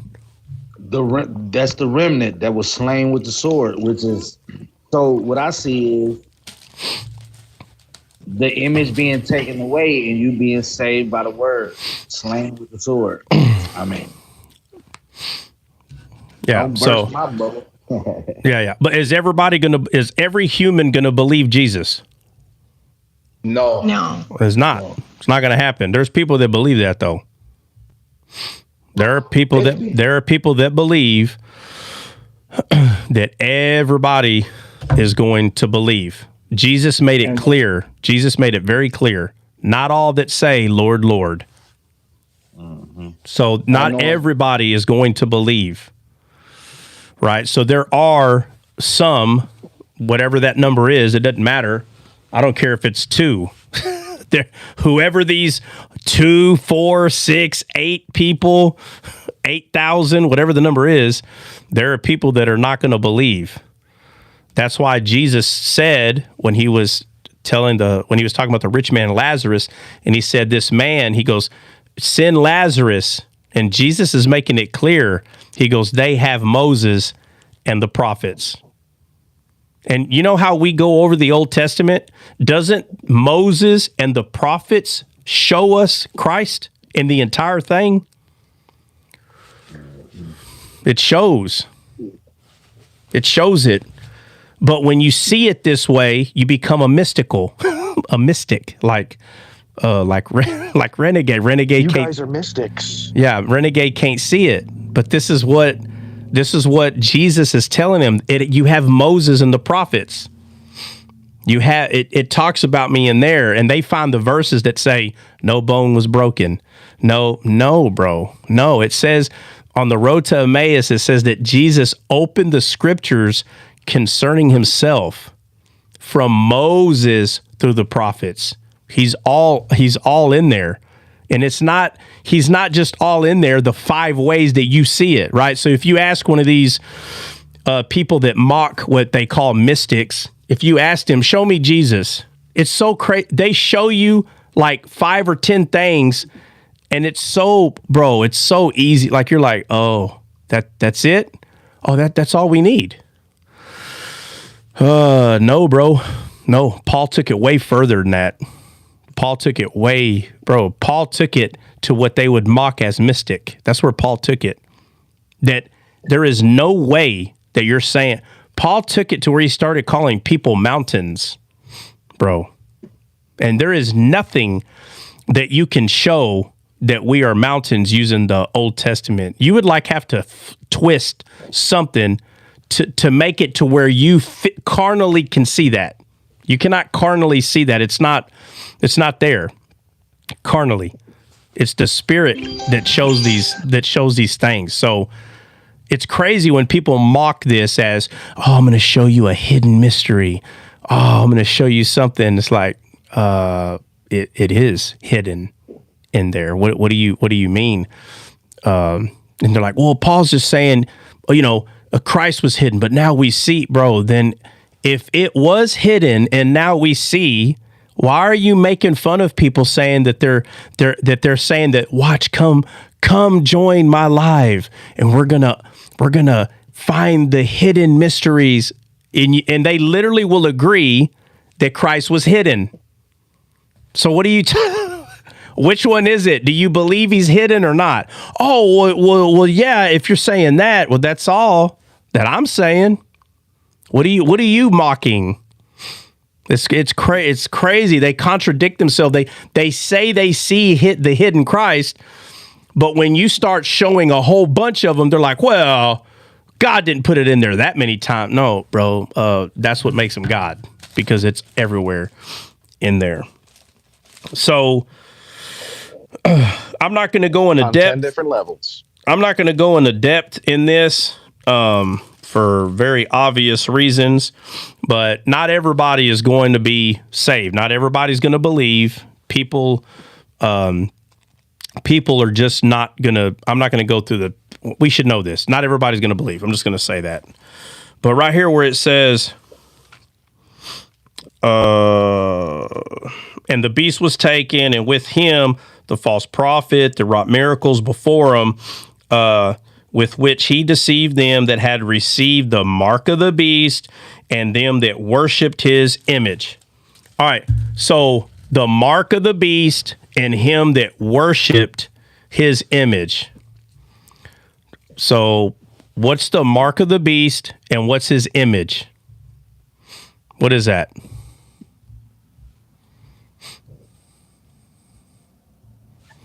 The flesh. No, I said, what's the mark of the beast and what's his image? Oh, my bad. There's two things there. Image would be what I was saying.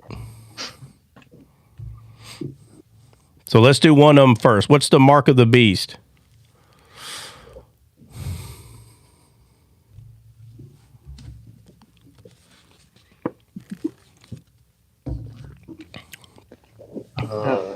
Carnal mind, the flesh. How you think.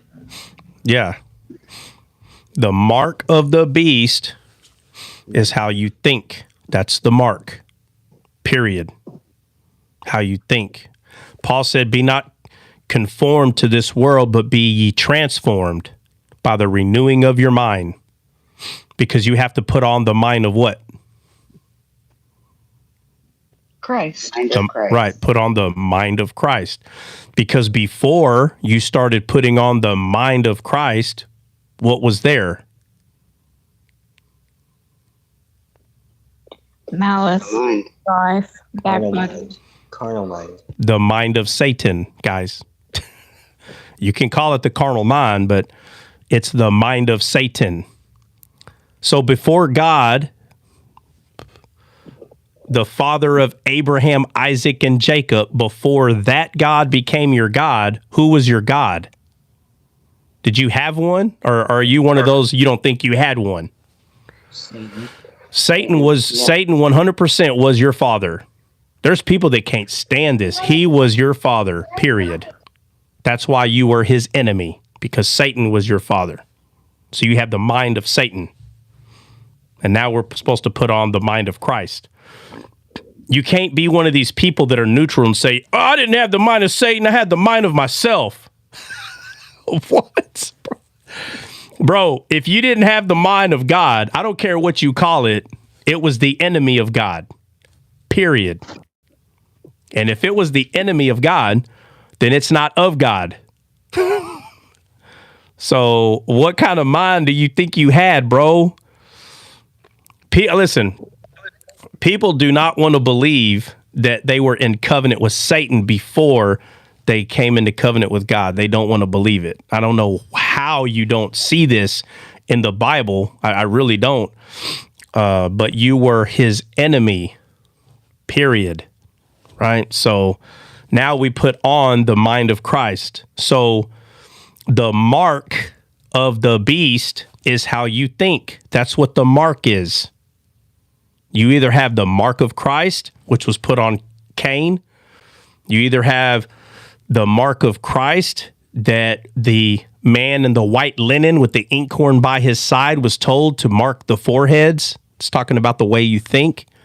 You either have the mind of Christ or the mind of Satan. That's the mark. So what's the image?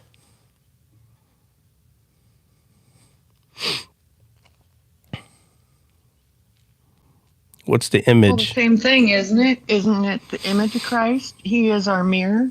Well, it's part of the same thing, but it's not the same thing, no. What's the image? The fallen Adam. Jesus. All I can think of. Yeah, but we gotta explain what the image is, though. So obviously, The fallen Adam. huh? I say, wouldn't it be the fallen Adam?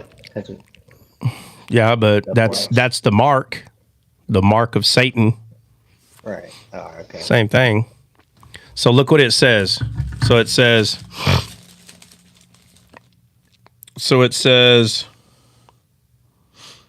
Where's it at? Oh, so it says, and the beast was taken, and with him the false prophet that wrought miracles before him, with which he deceived them that had received the mark of the beast and them that worshipped the image.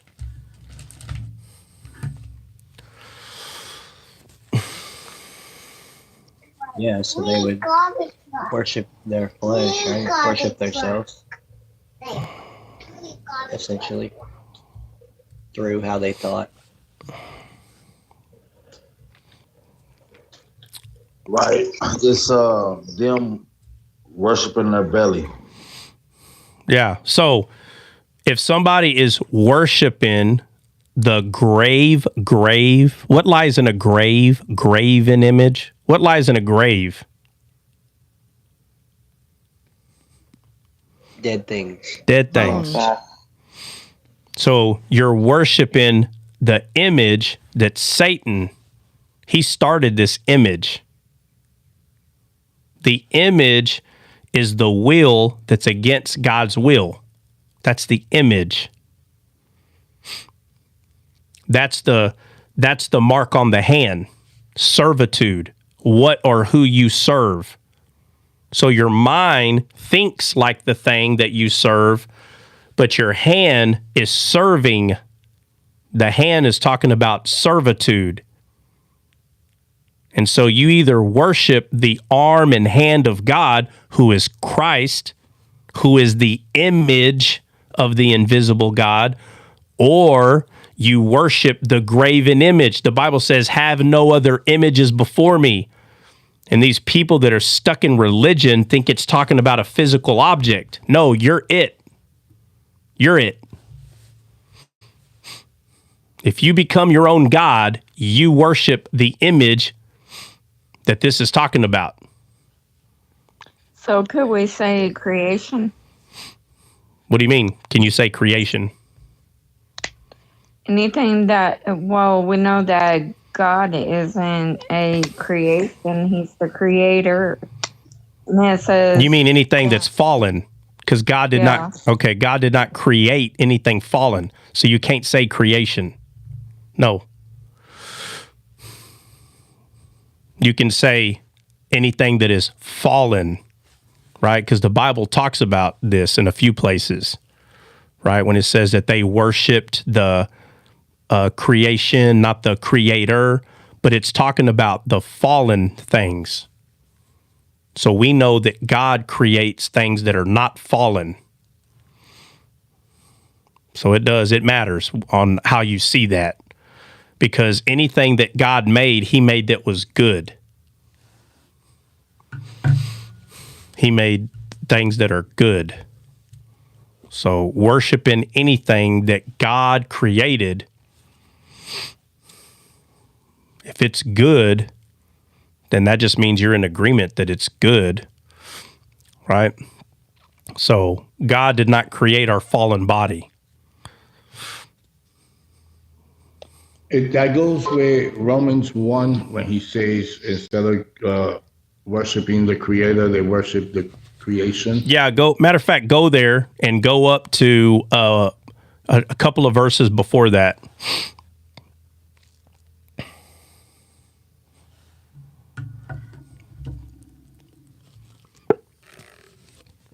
Now, we can say that about Satan. You can say that about Satan because nothing was fallen and he worshiped himself. 100%. You can say that about him because nothing was fallen and he started worshiping himself rather than the creator.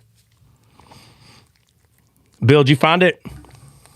Yeah, I'm looking. Oh, go ahead. Trying to find. Yeah, I'm just trying to see where I'll start at. Yeah.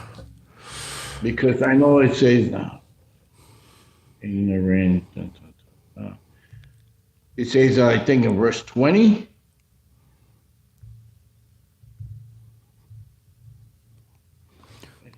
So where are you exactly? Romans 1. Okay, Romans 1. All right. Oh, my back's killing me.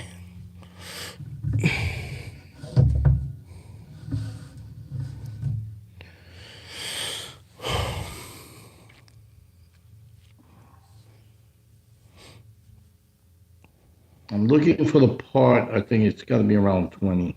Around there.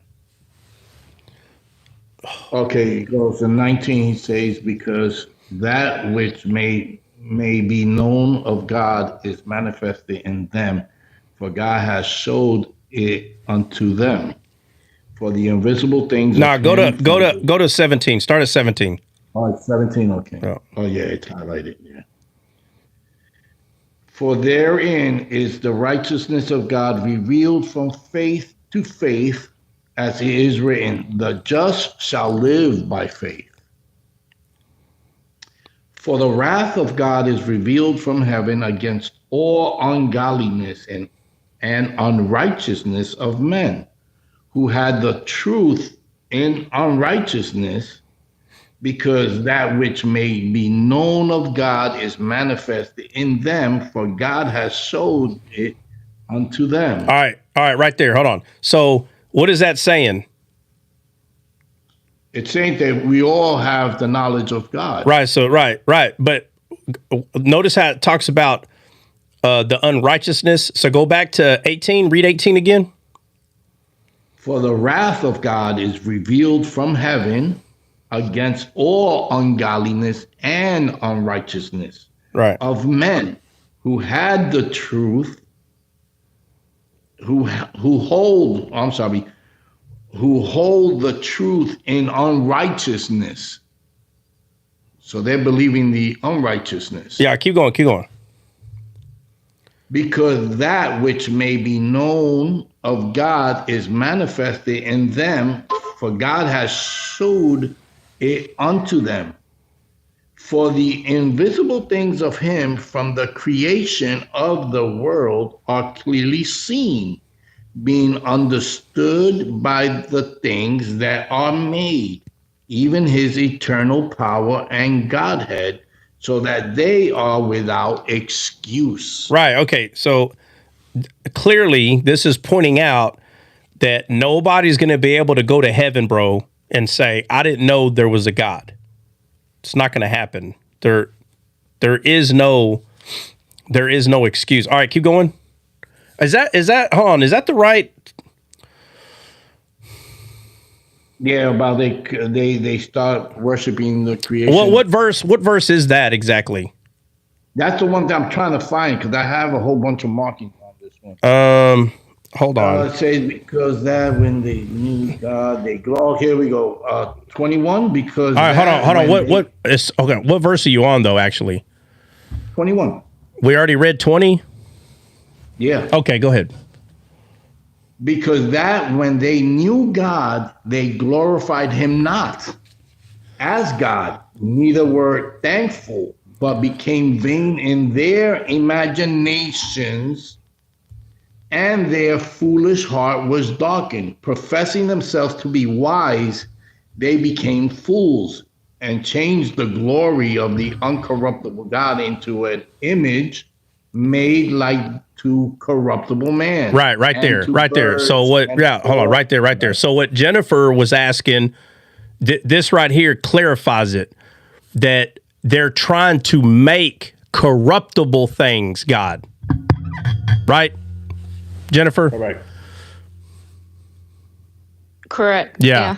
So I think I understand what you're trying to say. You're talking about the things that are in this world. You're calling it created, but maybe you're referring to corruptible things, right? Like the fallen. Yeah. Okay, I get what you're asking now. So you're still right though. Like the way you're thinking, it's just that the things that God made are not corruptible. But no, I think I understand the way you're asking it, because it's what Paul is pointing out is in the flesh, people are looking at the fallen world and trying to turn that into God. But we know that God did not create this fallen world. It was because of Adam's dominion. Excuse me. What verse are you on, Bill? 23. Go ahead, keep reading.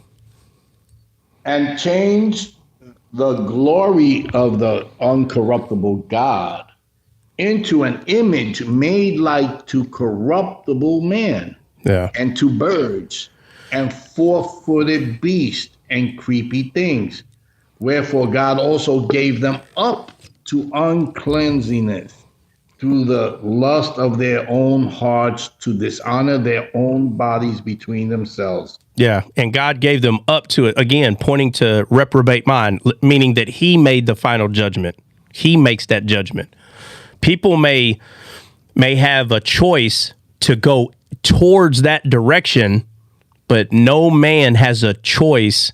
No man has the judgment to seal the deal on themselves. That God's the one that makes that final judgment. But that judgment only comes after the choice of those things have been made, right? So,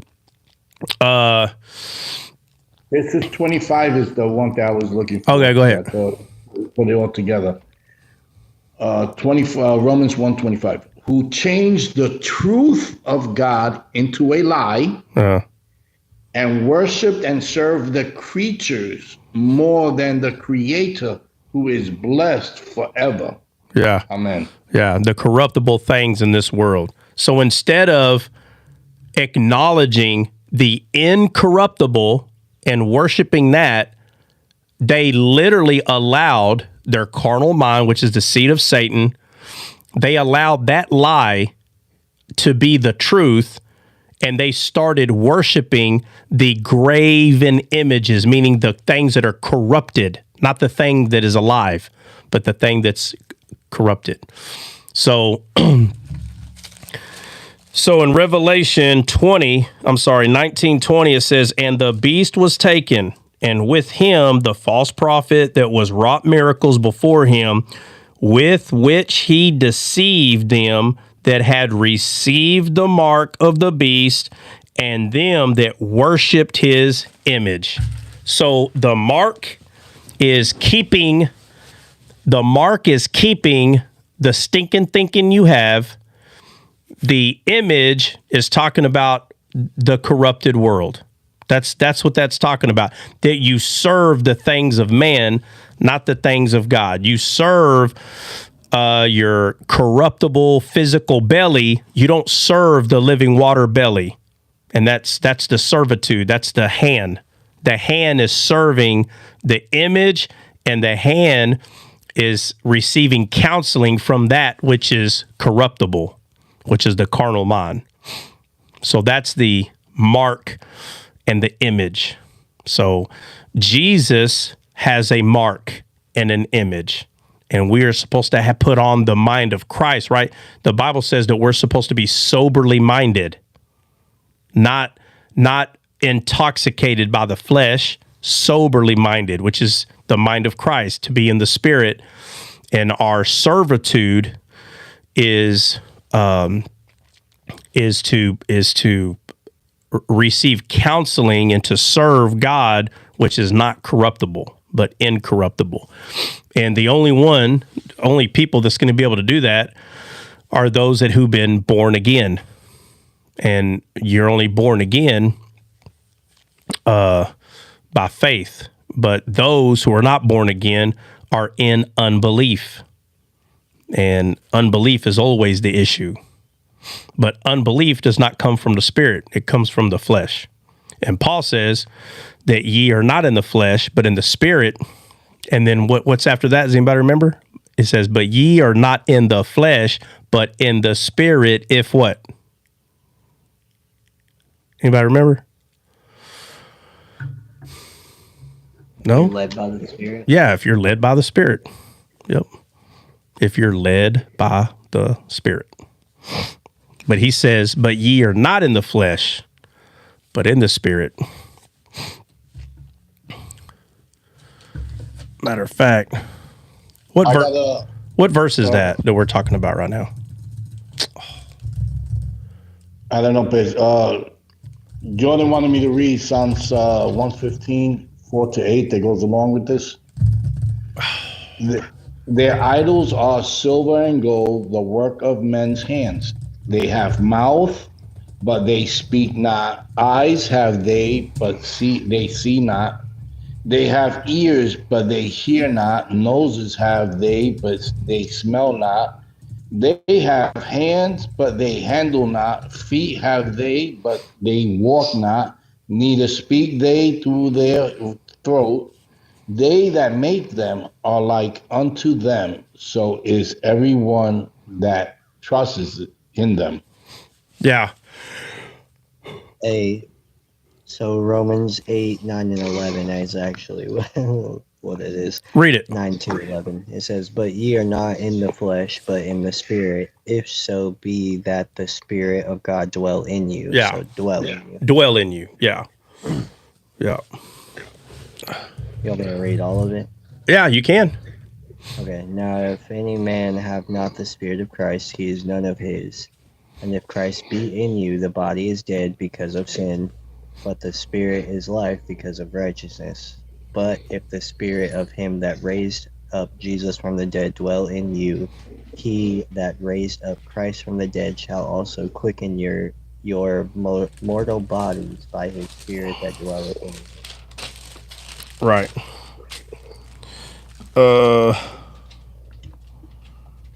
Let me see.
All right, where we at? I was just reading something. Oh.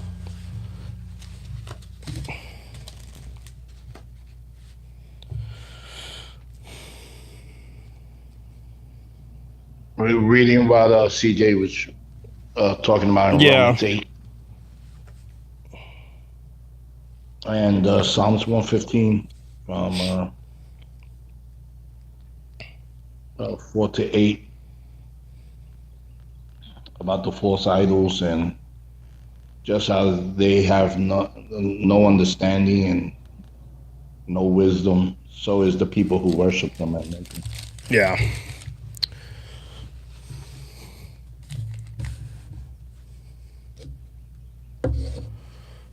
Oh, man. What the heck did I do?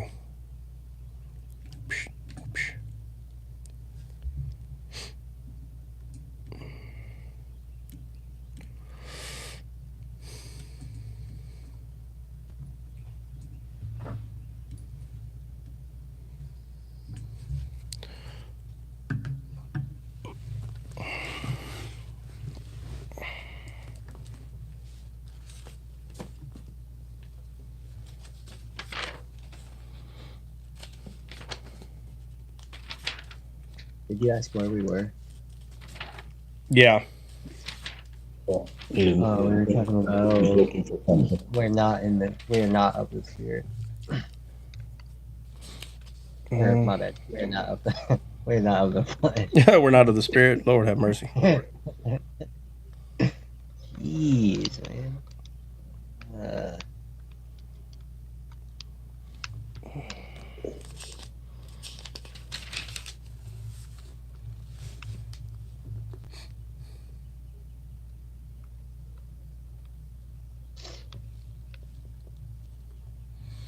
All right. So somebody was asking something about chariots earlier. Who was that or what? Like you just was talking about chariots. Thought we were talking about them as well. Well, no. I mean, it's not wrong. But shoot.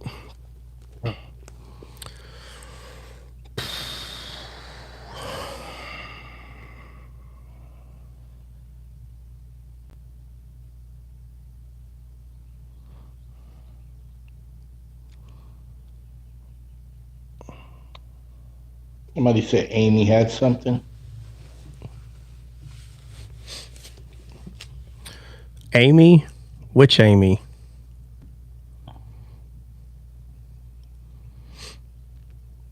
I'm looking for it. Is she still here? Hey, Try, I had a question, but it's not so much as like in the Bible, but just like church society, I guess you could say. Yeah. What's up? I don't know if you heard recently, but Marvin Sapp, he's going viral. I don't know who that is. He's a like a musician. That's the video we saw, Trot.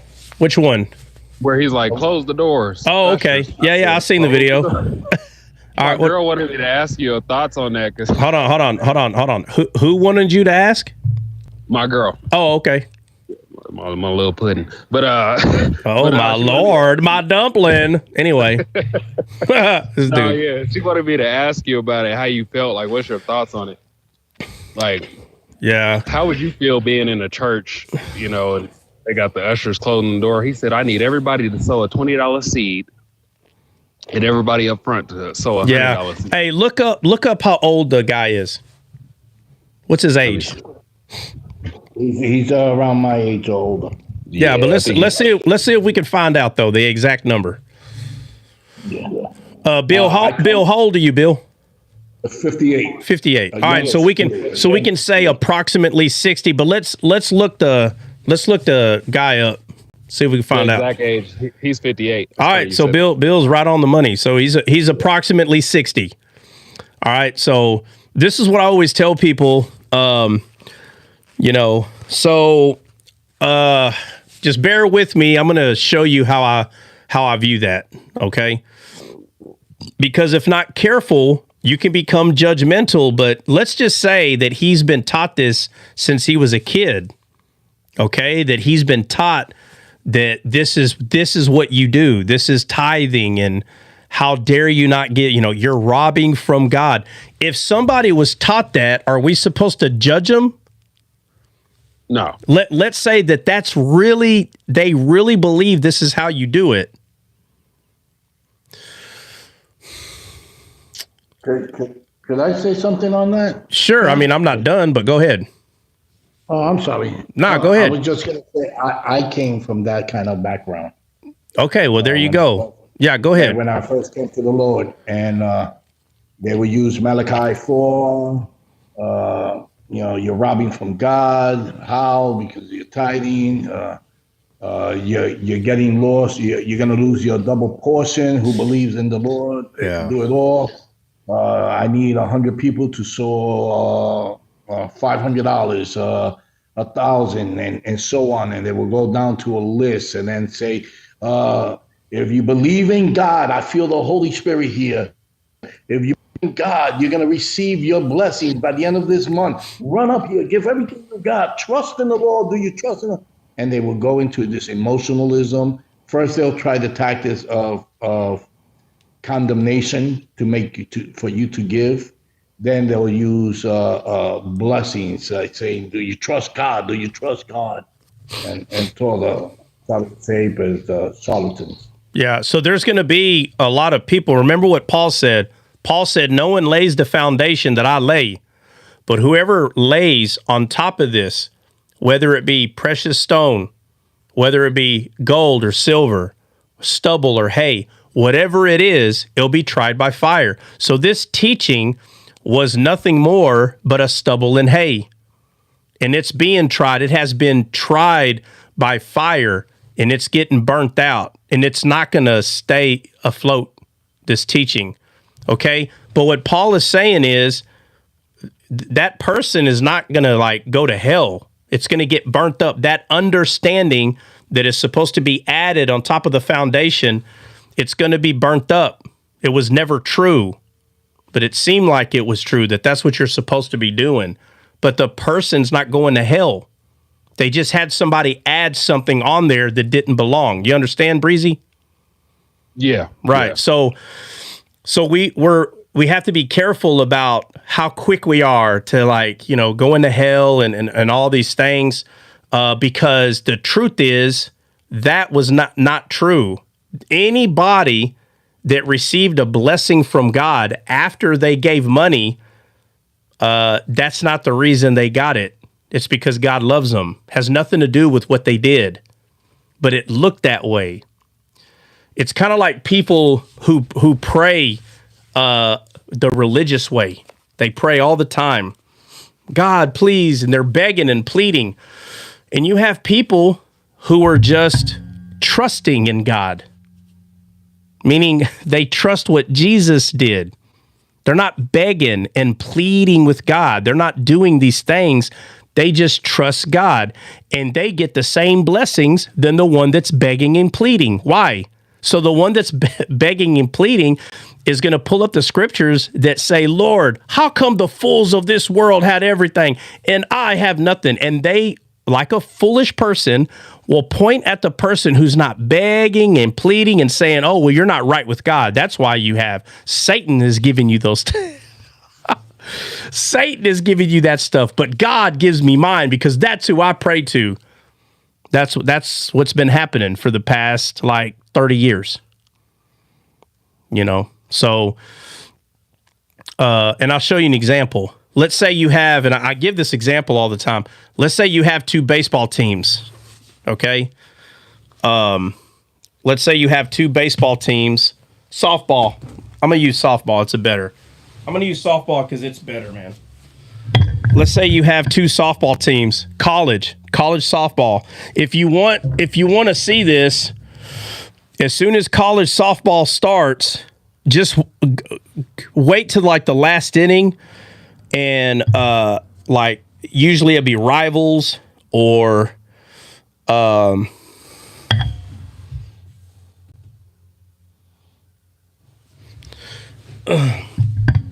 Usually it'll be rivals, or it'll be like two teams that are both top 5. Right? So it could be the number 1 and the number 3 team, or the number 2 and the number 4. But anybody can, if it's the top 5, anybody can win that game, period. All right? But I'm talking about college softball, females, okay? The last inning, it's a tied game. This is it. Whatever happens right here, they're going to have to go to overtime, because this is the last chance that this team has to bat so they could win. But if they don't, we're going to go into another inning. That's going to give the other team an opportunity to play, and then the other team has to. It's right now it's 3-3. That's the score. You will notice both sides praying, both. So my question to Breezy, I need you to ask your sugar dumpling. I need you to ask her who's going to win the game, because both teams are praying. Who's going to win? The better team. Well, I know, but you're going to have to ask her one day, tonight or tomorrow or whatever. Yeah. Ask her who's going to put in the work. Ask her who's going to win, because I've been over this quite a few times, but it proves the point that what I'm saying. So, some people are going to say whoever prays harder, whoever prays more. They're both praying.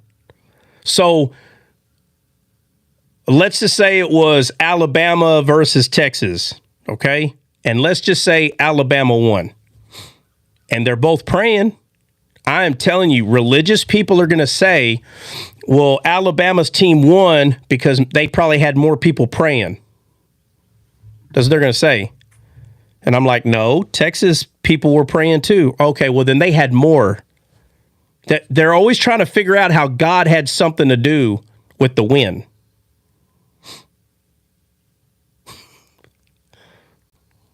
God don't have anything to do with who won. The only part that God plays is the word, which is you will reap what you sow. So if somebody was clumsy, let's say it came down to one throw. Let's say this is it. The last person hit the ball, and the person in outfield is grounding the ball, and all they have to do is throw it to second. And guess what? The girl throwing it, she throws hard enough. She can get the person that's running to second, she can get her out. She throws hard enough, the ball can get there on time. She's done this a million times. But she stumbles over the ball, and because of that, now she's got to go a little faster, and because of that, she doesn't throw the ball perfectly. She throws it too far to the right or too far to the left, and the girl's reaching out there to catch it, and she misses it. The girl on second misses it. So that means the girl on second is not out, and the one that was turning third, she made it home because of this mistake right here. How do you blame God? So if Alabama won because of that mistake, you're really going to tell me it's because they prayed hard enough and God is the one that made sure that girl missed the glove? God had nothing to do with that. Now, every one of those girls made it to college ball because they did what the Bible said. They sowed and they watered that skill. But at the end of the day, everybody would have to give glory to the truth that every one of them made the college team because they did what the Bible said: seed, time, and harvest. So you give glory to God for that. But when it comes down to who's going to win the game, you can give glory and say, well, we were able to get that run because the girl did reap what she sowed when she hit the ball, okay? And it went over the second baseman's head, like she placed the ball right there. But that's because she's been practicing to do that. It wasn't an accident. But they had to rely on the center fielder They had to rely on her to make a mistake because you can place the ball wherever you want, but you're playing against other professionals.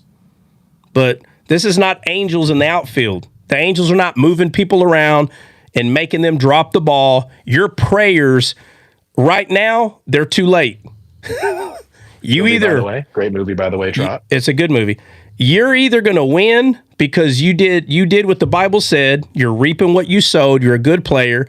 You're either going to win because of that or you're going to lose because of that, which means the past 2 weekends, instead of you training, maybe you went out there and got drunk and you're not even fully sober on the game.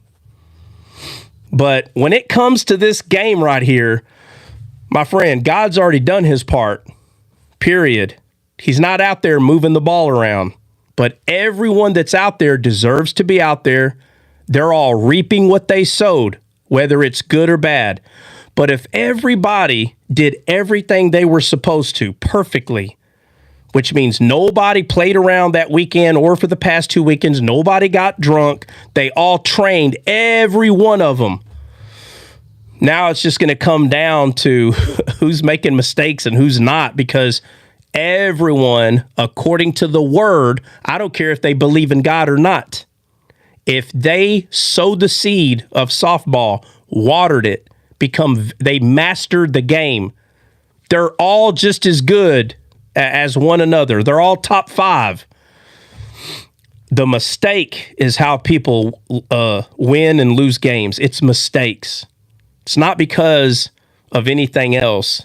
It's because people make mistakes. Like, for instance, you got 2 football players that are really good at playing football, but if somebody fumbles and the other team capitalizes on that, that's usually the team that's going to win, because nobody's going to make a fumble again. Now, if someone does, hopefully you get to capitalize, and now we're back 0-0, and I'm not talking about score, I'm talking about mistakes. Now we're back at 0-0 mistakes. Because if one team capitalizes on a 0 and the other team capitalizes on the other person, not 0, but fumble, we're back at 0-0 mistakes again. Yeah, you could say most of those fumbles are on the Cowboys, by the way. Well, the Cowboys don't have a team, so maybe one day they will, but they don't have a team, so Cowboys shouldn't even be in your mouth. So go pick on a team that's good. Cowboys are no good. That's a no-brainer. Let me see. Who's good right now? The Eagles. So now we're waiting for the Eagles to not go to the Super Bowl so we can make fun of them. But if you didn't know, Cowboys are going to win the Super Bowl this year. I'm just throwing that out there. Without a team, by the way. They don't even have a team. They got players. But they don't have a team. They don't have a team, though. But anyway, so Breezy, why am I bringing up sports regarding who's going to win or why am I bringing that up with the question about this pastor? Why am I bringing that up? Because it's the same thing with the church. Everybody has God on their side, but yeah. Some churches just making mistakes. That's it. That's all it is. So it doesn't mean these people aren't saved. It doesn't mean that pastor's not saved. Now, I don't know this pastor. Now, if he's following Balaam, right, that's what everybody calls it, meaning he's really just following the money, then, my friend, that's between him and God. It's not based on the people, but the people will suffer loss because they don't have a lot of strong truths on their foundation. What they have is beg God. I'm going to give money because this pastor is saying that I'm going to be more blessed if I give money, and I'm going to lose a blessing if I don't. And the truth is, the Bible makes it clear that God's already given us all spiritual blessings. Those spiritual blessings is what allows us to see clearly, so we can show up to work on time, not get fired. Now we can pay our bills, or to show us that we can have confidence in ourselves. We can start a business, and if that business fails, then you sit down and reflect on how come it didn't work. Maybe it didn't work because there's not a market for it. So before you start a business, you need to make sure there's a market for it. I don't care how good at something you are. If there's not a market for it, what's the point of you being good at it? I don't care if you tell somebody that you got the whitest paint in the world. If your paint costs too much, I'm going to Walmart and buying a $2 can of spray paint, and I'm painting that thing white with that. While you're over there saying that you got the brightest paint that costs $25 a can, somebody might buy it. But you know what the market is good for right now? $2 spray paint. It might be $3 now at Walmart, $2 or $3. But I can buy white spray paint for $2 or $3. Why do I need your bright white paint? Oh, well, because it's the brightest. I don't care. As soon as it gets rained on, it's not going to matter anymore. So, I'm pointing out that there has to be a market for it. You start a business, whether it fails or not. God dang, boy. Whether it fails or not, you have to start somewhere doing something. But it didn't start because you paid this extra $100, like, close the doors. Don't let nobody leave. They need to pay. Listen. And that's the part that I really was like, trying to get your thoughts on. Yeah, well, let me say it. So if this guy really believes that the reason nobody is being blessed because they're not giving a seed, because they're calling the money a seed. If they really believe that, you should understand why they're saying close the doors. No? I need to explain it? Yeah. Yeah, no, I understand. So why is he saying close the doors? I'm saying if the guy is saved, I don't know if he's saved or not, but let's say he is saved. Why would he say close the doors? If he's saved, but this is what he believes, it should be simple. Why is he saying close the doors?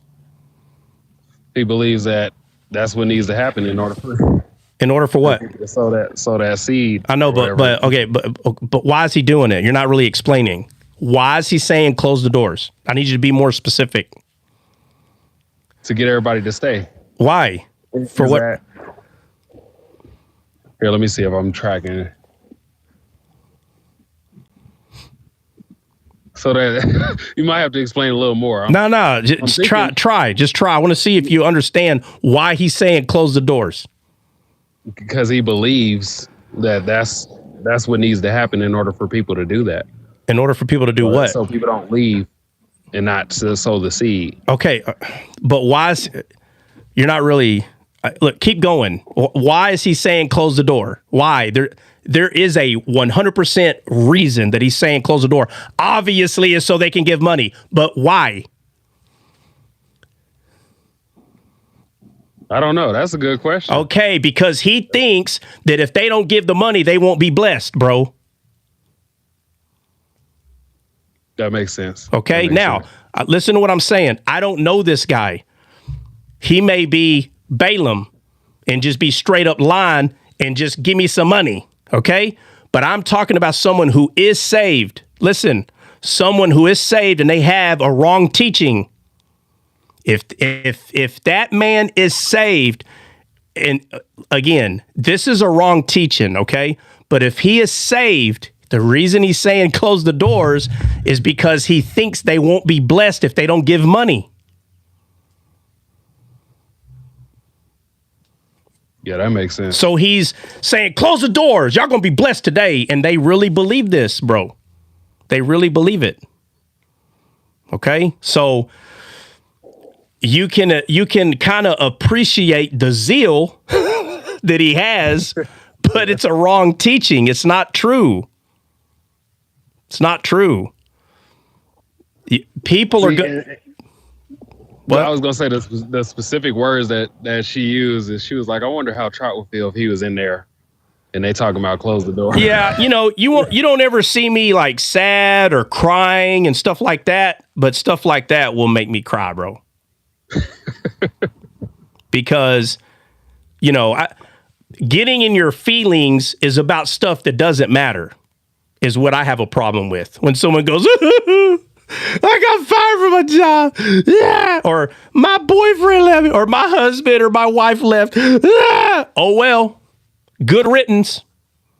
But when a man has wrong teaching about the word that's not true, that can kind of tear me up, bro. Because it's not true. It's not. Would you say something, Trot? Do what? Would you say something? No. No, I wouldn't. Why not, Christian? Why? Let me ask you, Christian, if I would or would not say something, what would be the reason, either or? You wouldn't say something because you don't want to harm their conscience, and Right. you would say something because, I don't know, it seems like the right thing to do. Like, hey, No, man, you're kind of off the mark. I would say something if that pastor came and asked me what I thought about it. Then I'd say something because he asked. You cannot speak into someone's life unless they allow you to. So if I don't know this pastor, I'm not going to go up to him like an idiot and try to make the Bible prove why. No, it says right here, you call them out. The Bible is reproof, rebuke, and resort. Nah, bro, not like that. Paul was talking to people he knew, bro. You got these idiots running around here with the Bible in their hand. Reprove, rebuke, and resort. The Bible says. And I'm like, get the heck out of my face. I don't even know you, bro. What are you talking about? Yeah, but like if you did go there, I mean, I know you wouldn't, but I'm saying if you went to the church, I mean, and you know what you know, and you went there a couple times because I don't know, maybe your wife wanted to go. It's an example. So give me a second. Anyway, But get like, there. Okay, I'm there. So you've been there multiple times, not just some random stranger off the street. You've talked to him before. Like you have talked to him before. And then he says that, and the door is closed. Okay, like, Christian, the question is, do I know the guy or not? Yes, you would. At that Okay, point so know him. why do you got to give this story? It's either I know him or I don't know him. So which one is it? You know him. At Okay, this point. all right. So what kind of know? We talking about an acquaintance or I know the guy? There's a difference. Just because you say hi to guy don't mean you know him, bro. I know. I said you've talked to him. I said hi. You've had conversations. Well, I know, but but having conversations is an acquaintance. That doesn't mean we know each other, bro. It's not the same thing. I would say that they're not your friend. Okay, then I don't know them, not Christian. knowing them. Christian, then I don't know them, bro. No, that's completely wrong. Just because you know their face and their name doesn't mean you know them, dude. It means you know of him, but you don't know them. You understand? Yeah. Just because I go to someone's church 2 or 3 times, somebody invited me, I ate lunch with the pastor 1 time, for God's sakes, I don't know that person. And for anyone that says you do, that's a darn lie. No, you don't. You don't know them, period. And let me say this. Has anyone seen where the pastor, I saw it on TikTok. I don't even know who these people are, but there was a pastor that was on a stage and let me see. There was a pastor on a stage, and what just happened before he got on a stage, and I saw it. I'm not sure what it's about, but basically a male stripper got on a pole and started dancing right before the pastor got on the stage. Anybody remember that? No, I know what you're talking about. Yeah, but that dude. Oh, okay. Now I know what you're going into about him saying something. Never mind. Do what? What'd you just say? You know what I'm going to say? I promise you don't. Well, I thought I did. Yeah, you think you don't know what I'm. It was at a men's conference for the church. Well, what does that got to do, Christian? What does that got to do with you knowing what I'm going to say? What am I going to say? Well, what I meant to say is what you're going to talk about that dude getting up in front of all those people and like rebuking everyone, even though he didn't know him. But I could be wrong. So, do you know what I'm going to say or not? Which one is it? No, try. All right. So then, why are you saying you know what I'm going to say if you don't know what I'm going to say? All right. So remember, the Bible says, "Be slow to speak." Be slow to speak. So regardless if you know what I'm going to say or not, you need to be slow to speak. Just listen. Just listen. Clearly, everybody here been listening to me talk for 5 or 10 minutes. I think everybody knows the direction that I'm going to go. Obviously, the direction is about either you're knowing someone, you don't know them, or, speaking into someone's life if they allow you to. So everybody knows, based on what I've been saying for 5 minutes, they kind of have an idea where I'm going with this. But you're the only one that is telling everybody where I'm going. Everybody else is being quiet. So everybody's got something to work on And that's yours, Christian. Be slow to speak. Think more, speak less. Okay? Slower. So, all right. So, and by the way, how come you haven't given me your freaking dimensions of your backyard? Maybe because I already did. You already gave them to me? Yep. What? The text message. What? What are they? 6,000. No, that's not the length and width. I want the length and the width. Square feet. No, do I got to pull up the message? My last thing that I said to you is, what is the length and the width of your backyard? That's what I asked. You did not answer that question. And then I said, and we want it in cubic. No, we don't. We just want length and width. Bro. Go look, bro. Hey, if I'm wrong, I know how to admit when I'm wrong, but you better admit if you're wrong. Is that the last thing I said to you or not? Go look it up. That's not the last. That's not the last thing you told him. You told him if he doesn't, then if he does give it to you, you might let him up. No, I'm talking about in a text message that I sent him, bro. Oh. Yeah. Listen, No, Bill, you're right. But the reason why I said that is because I sent him a text message. The last text message I sent him, I said, "What is the length and the width?" And he did not answer that question. So I could have asked him 50 questions and he answered 49, but you still didn't answer one question, which is, what's the length and the width of your backyard? Try on the topic, right? Yeah. Okay. Well, remember right now we're talking about the dude, the male stripper on the pole or whatever that was. I don't know what, not sure what that was about, but is that what you're talking about? Wild. Bro, it happened, bro. Now, let me say this. I had to put 2 or 3 videos together to make sure that I'm right about this. So if I'm wrong, guys, y'all can tell me, hey, that's not what happened. But I think that is what happened. So a pastor or a guy was asked to come speak at a church, and I'm just going off of what he said. And I went to another video and someone told me, like, yeah, this is what he's talking about. Whether that video is true or not, I can at least go off what the pastor said. And the pastor said that you just had a male stripper on the pole up here. So I'm in a way kind of believing that that's probably the video, the right video.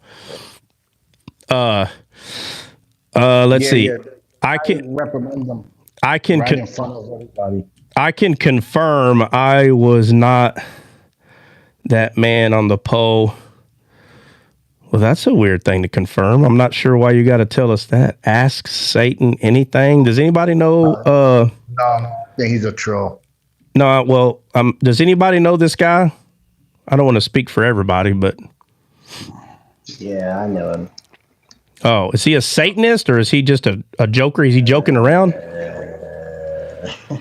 You don't know? Or so do you know him or not? He is. I don't think he is anymore. He's saying he's not a troll. It's been a while. It's been a while. That name tells us otherwise. Well, people. For a while. I'm just being silly. He came on like towards the beginning when you started. Towards the beginning? Are you talking about today? Yeah. No, not. Well, then what beginning are you talking about, bro? The book of Genesis or what? Descaled on TikTok. Huh? I said the beginning of Descaled on TikTok. Probably better if you said he came on 5 years ago, bro, or something. I don't remember how long ago that was. Well, don't say beginning then, because that don't sound. At the beginning. 96 by 65 drop. All right, what'd you say, Christian? 96 long by 65 wide.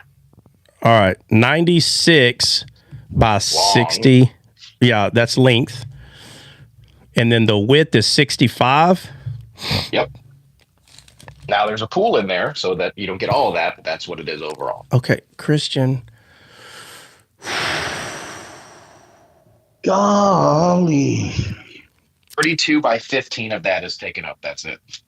All right. So, because that matters, Christian, that matters. Yeah, I know it matters. All right. I've told you it before. Okay, that's fine. Whatever. We're talking about it now. So, that means you're going to have to start your measurements after the pool, bro.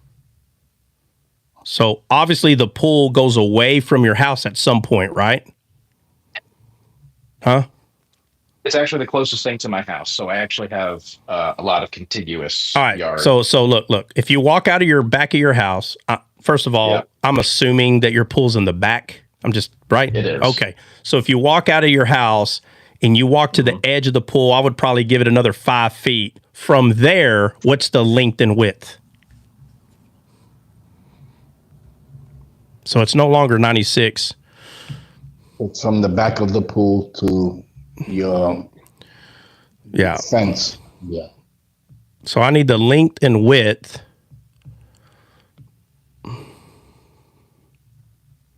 With the circumference around your pool. No. Just no. Once you pass the pool, I need that rectangle shape. The pool cannot be in the picture. Yo, Anthony. Bro, I tried to call you yesterday, man. You need to call me in 20 minutes. Try. What? I was gonna say, I was ready to with Anthony on his last video. I was gonna send it. I'll send it to you later and make the comment. I was ready to put him on with Sap video. Who the heck is Sap? Who is Sap? The guy we were talking. Sap. The guy we were talking about just now. Breezy brought up. Oh, I didn't know the guy's name. My bad. All right. So anyway, let me finish what I was. Go ahead. Yeah. I just wanted to say what the question was we don't know what God's doing in his life, what's going on, and stuff like that. So to do a rebuke in public, especially on the congregation, wouldn't that go against well, it's a maturity thing, right? So if the guy felt like he had to say it, I mean, he said it. I mean, it is what it is. But I think a lot of people brought up, well, you could have rebuked him on the side, and he's like, well, I'm here and I didn't want to get up here. And listen, you can't mess with someone's conscience. If that guy said he felt like doing it openly, is there a better way? Yes, there is. But now we're going back to people's conscience. Okay. Everybody is mature on different levels, bro. So even though pulling the dude to the side later is I don't care what you say, that is the best way.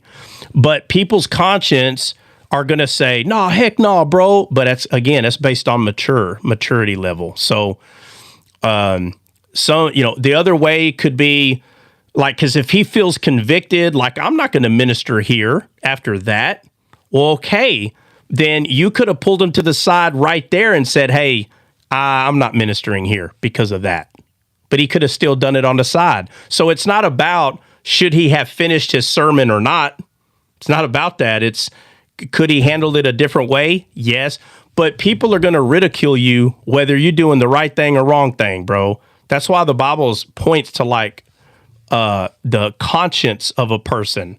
So if you invite immature people, bro, I'm sorry, to minister at your church, you need to get ready for immature responses, right? You can't hold them to a very mature standard. People would say, oh, well, that was mature what he did.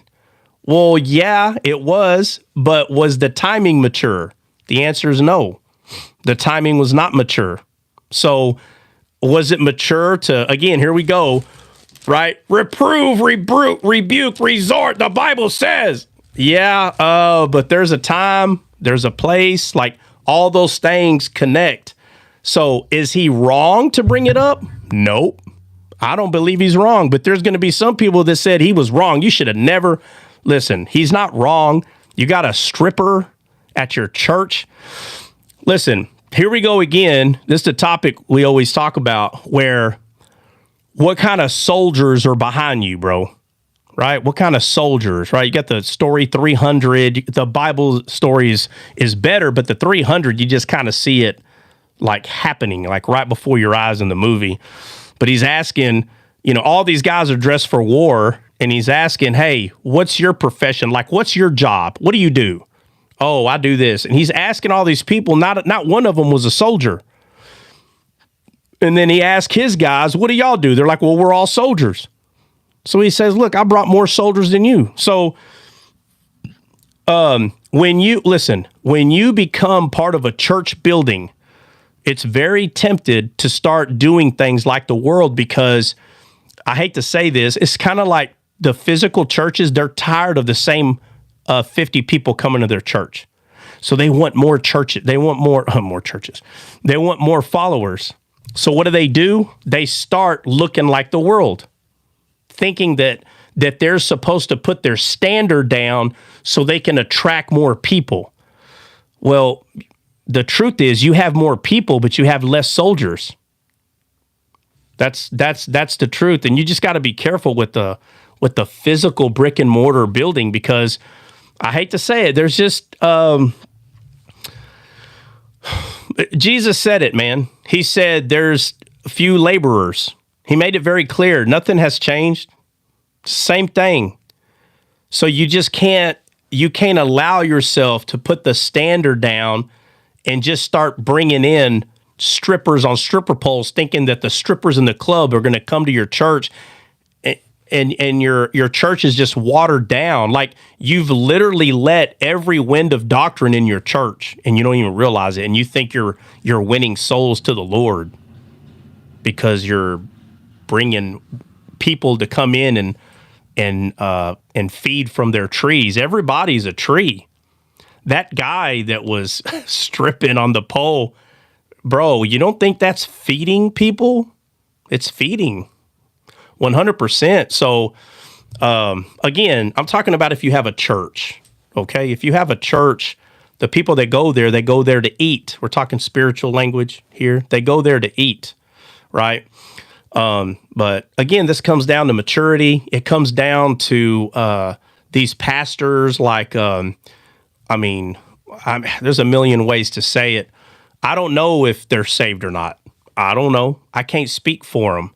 But again, if they are saved, then what they've had is Paul has laid the sure foundation of Christ, and they just have a bunch of stubble and hay that little by little is being tried by fire, and there's people that's not going to practice those things because it's being tried. Those people will stay saved, but what they're trying to build on top of the foundation, it doesn't stick. It has nothing to do with church. So, but like I said, it's a hard thing whenever you have bills in a building, right? So they got, that church has electricity bills. It's got all these bills. And so there are certain people that's going to come in with money, and they're going to help you build a facility. They're going to help you. But if you're relying on that, then that's what you're going to stay relying on.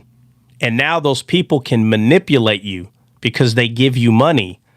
When you're focused more on money and growth than you are Christ, you're not going to have as many soldiers as you think. What you're going to have is a bunch of people playing world in your church. And so as long as money is not held over your head, you can continue to make disciples, because the ones that stay with you are the real soldiers. But the ones that you allow to attach themselves to you because of finances, they'll start manipulating you, and they'll tell you, well, how are you going to pay for all this? And how are you going to pay for it? Because it was that person that was helping. But when it's God making disciples, you don't care about money. Now you're relying on the Lord. So a lot of these places, they've lowered their standard because they've allowed, what the Balaam attitude. They've allowed that Balaam attitude to come in, and they're more focused on growth, right? They want to go tell everyone that we're growing, we're giving away money, and we're none of that. Okay, are you making disciples? They'll tell you yes. I don't know if they are or not, but you have to make disciples. That's the whole point of all this, is making disciples. It's not about bringing up a list and saying, look, we gave $10,000 last year. Look at that. We did this. We took care of these people. Oh, great. Wow. You gave a bunch of people physical money, but you didn't make disciples. Outstanding. You failed. That doesn't matter. It doesn't matter if you got a bunch of people together to get a bunch of money and you're the center point of this river of money instead of river of living water, and you're taking care of the needy. Did you make any disciples? No, but we took care of a lot of people. Well, great. You made an old folks home. Congratulations. Is that what God told you to do? Probably not. So, I'm glad you spoke on that though, because it opens up your mind to a lot of things. Because he is receiving a lot of backlash online about it. Which guy? Because we talked about two guys. Which guy are you talking about? The first guy I brought up. Okay. I'm pretty sure him too. I'm pretty sure the one that you brought up too. Probably got backlash. Well. Yeah. Now, again, remember, I don't know these two guys. I don't know if they're saved or not. They might be, but we just can't forget that Paul makes it clear that no one lays that foundation but him. And he says, now what anyone lays on top of this, it's going to be tried by fire. And Paul is trying to say this person's not going to hell, but their reward is not going to be what it should have been. Right. And there are going to be people who's going to fall into this where they get a church building. And that's why, like, there was something we were trying to do in Florida, but it has to happen on its own. If it doesn't happen on its own, then it just doesn't happen. And who cares? I don't care whether something like that happens or not. But when you try to make it happen, like force it to happen, let's say that I get excited and I'm like, yeah, let's make it happen. And, and I tell everybody, like, for instance, like when I told everybody, guys, check it out. We're about to buy this thing. But people was already given, I don't care if it was $5 or $3, but it was towards that. It wasn't towards renting a building, right? If something like that happens on its own, great. But the money's not going to go through my hands. That's not what I'm doing. What I'm doing is if a group of people get together and they're like, hey, we'll all pitch in and we'll all do that. Listen, if you can't do it, don't do it. Because all that's going to happen is everybody's going to want to say so. I'm the boss. Nobody's a boss of nobody here. That attitude is not going to cut. Nobody's a boss here. Nobody runs anything. That's not how the body of God's body works. Is somebody's a boss. Like we have a pope. You got pope and cardinals. And listen, when Moses had all those people and he was told, hey, you need to get some people and put them in charge. It's funny, when Christ comes here, Paul starts talking about deacons, and he starts talking about, but he's talking about the building, in that physical building, there are people that are doing this, but they're all servants, right? They're servants to this building. So you got to be careful how you let that play out. It cannot be about money. And if there's not money for something to happen, you don't put, like, for instance, I'm not going to go to Florida and pick up a tab. I'm going to show you something. I'm not going to pick up a tab on a building. Let's say I don't care if it's $300 a month for the building. And then with bills and everything, $300 a month. And I'm like, okay, I'll pay it. If there are people that have no responsibility over that building in a short period of time, they're not going to take care of it. It's like being a leader 101. It's kind of like in a relationship, a marriage. Let's say the woman is doing everything. Let's say the woman planned the wedding. The woman did this. The woman did everything, and the guy played no part.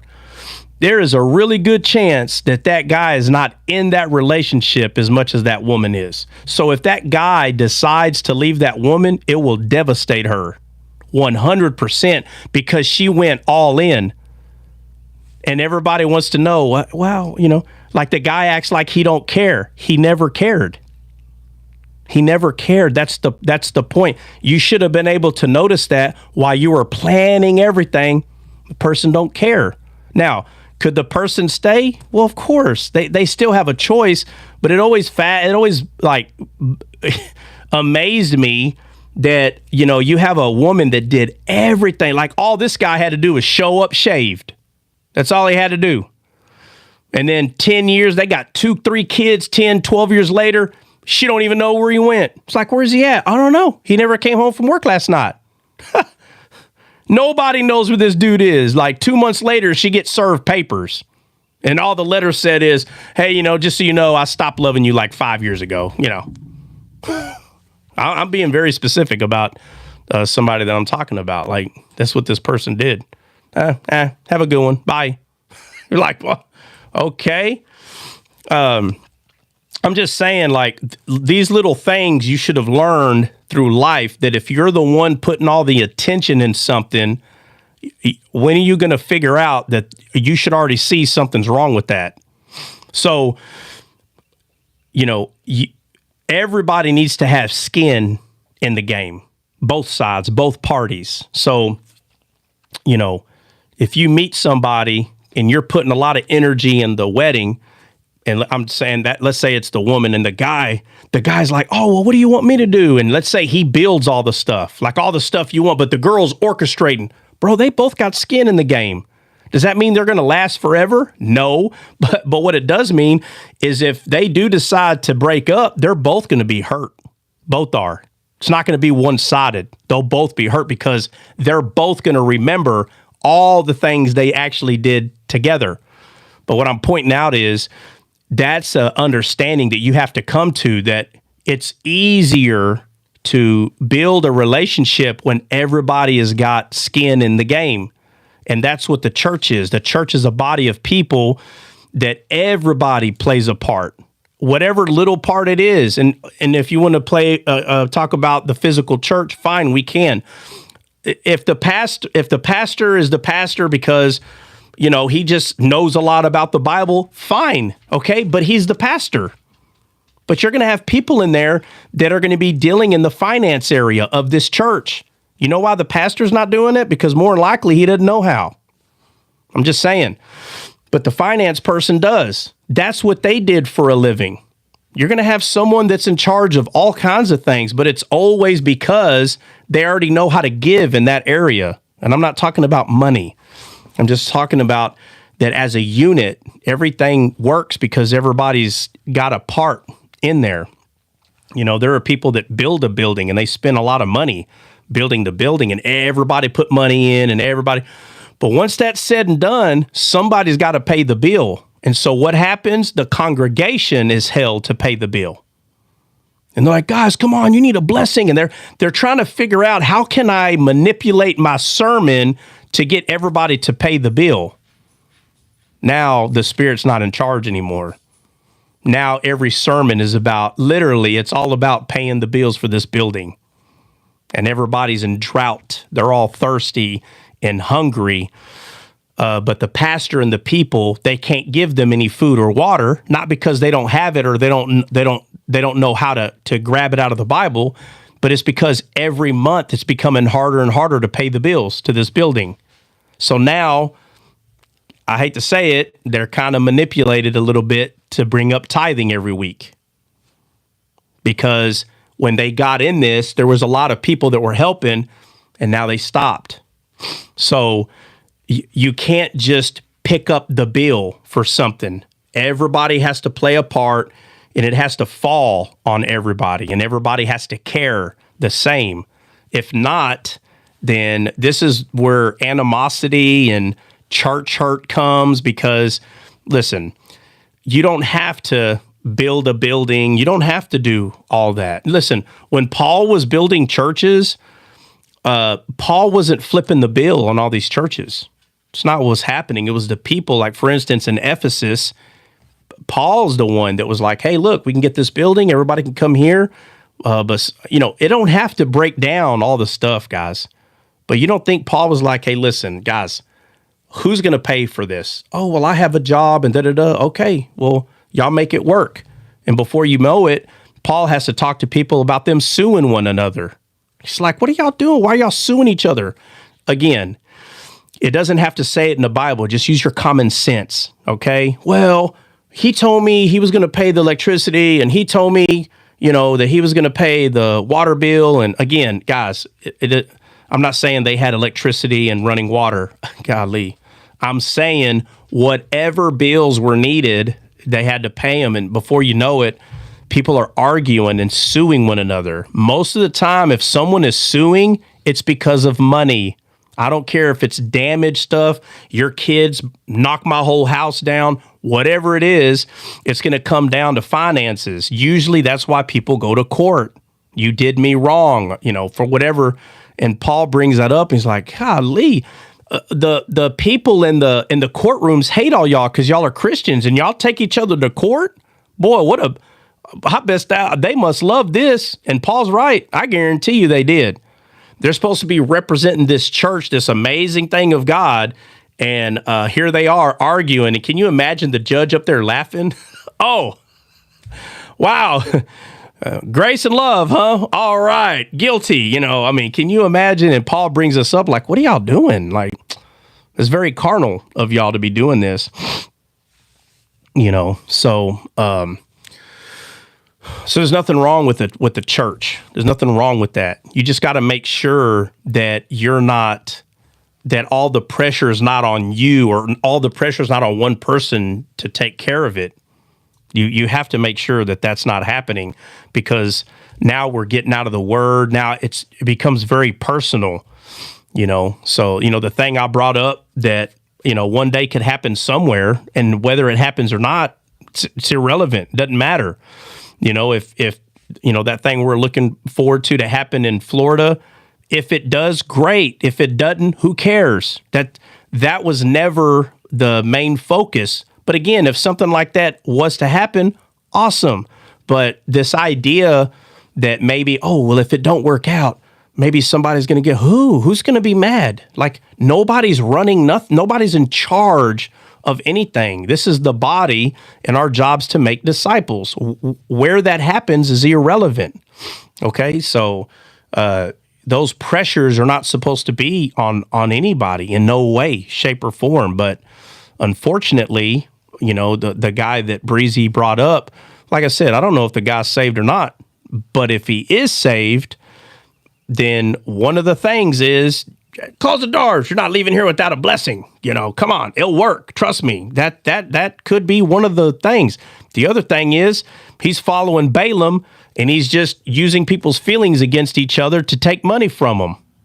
Of course, that could be the factor, but I don't know. I don't know if that's what the guy's doing, but I do know that this wrong teaching started about 30 years ago, maybe even 40. It might have started in the 70s at some point. I don't know the exact era on when it started, but I see it dying, because I see people saying, wait a minute, why are we doing this? Why are we telling people sow a seed? They've turned this sow a seed thing into money.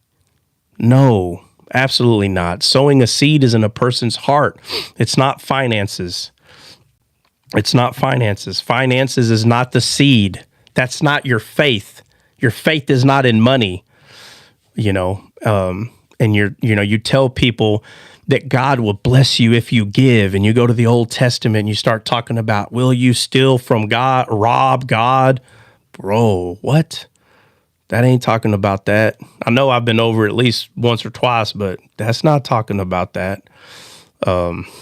It's a sad thing, but there are going to be some people that are saved and they fall into that, and you just love them anyway. And hopefully they read the Bible themselves and figure out, wait a minute, that's not, bro, sow a seed. Jeez, man. We are to the point where there's a lot of people that believe that the reason God is blessing them is because they're giving money. That's why God's blessing them. No, God's blessing you because he loves you. Like I said, you can have a church that does that. Lock the doors, lock the doors, right? Don't let nobody leave.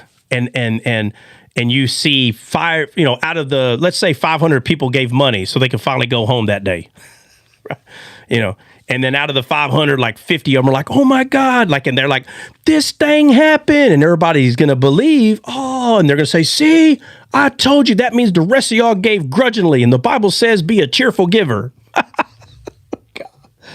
Oh man, it's like, no, bro. Those things would have happened if you would have gave that money or not. There's a other church down the road.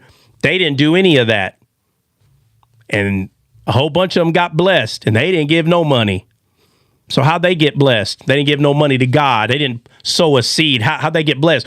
Oh, well, it's because y'all are unbelievers, and the Bible talks about that too. No. All these things can be easily explained. Just like people think their house is haunted, and I hear funny noises, and they bring these guys in there, and they're like, all right, and we're going to stay the night. They stay there for 2 nights, and finally, they hear the noise, and it's a small hole that leads to the outside, and when the wind blows a certain way, it makes this weird moaning sound, like this sound like someone is in pain, like, and it's because of air, because of wind blowing through the house and hitting the wood a certain way. Bro, they sealed that thing up. Guess what? The ghost left. Scooby-Doo style. I'm just saying, bro, like, things can be explained. But the one thing that cannot be explained are things that have nothing to do with carnality, have nothing to do with it. Those things cannot be explained.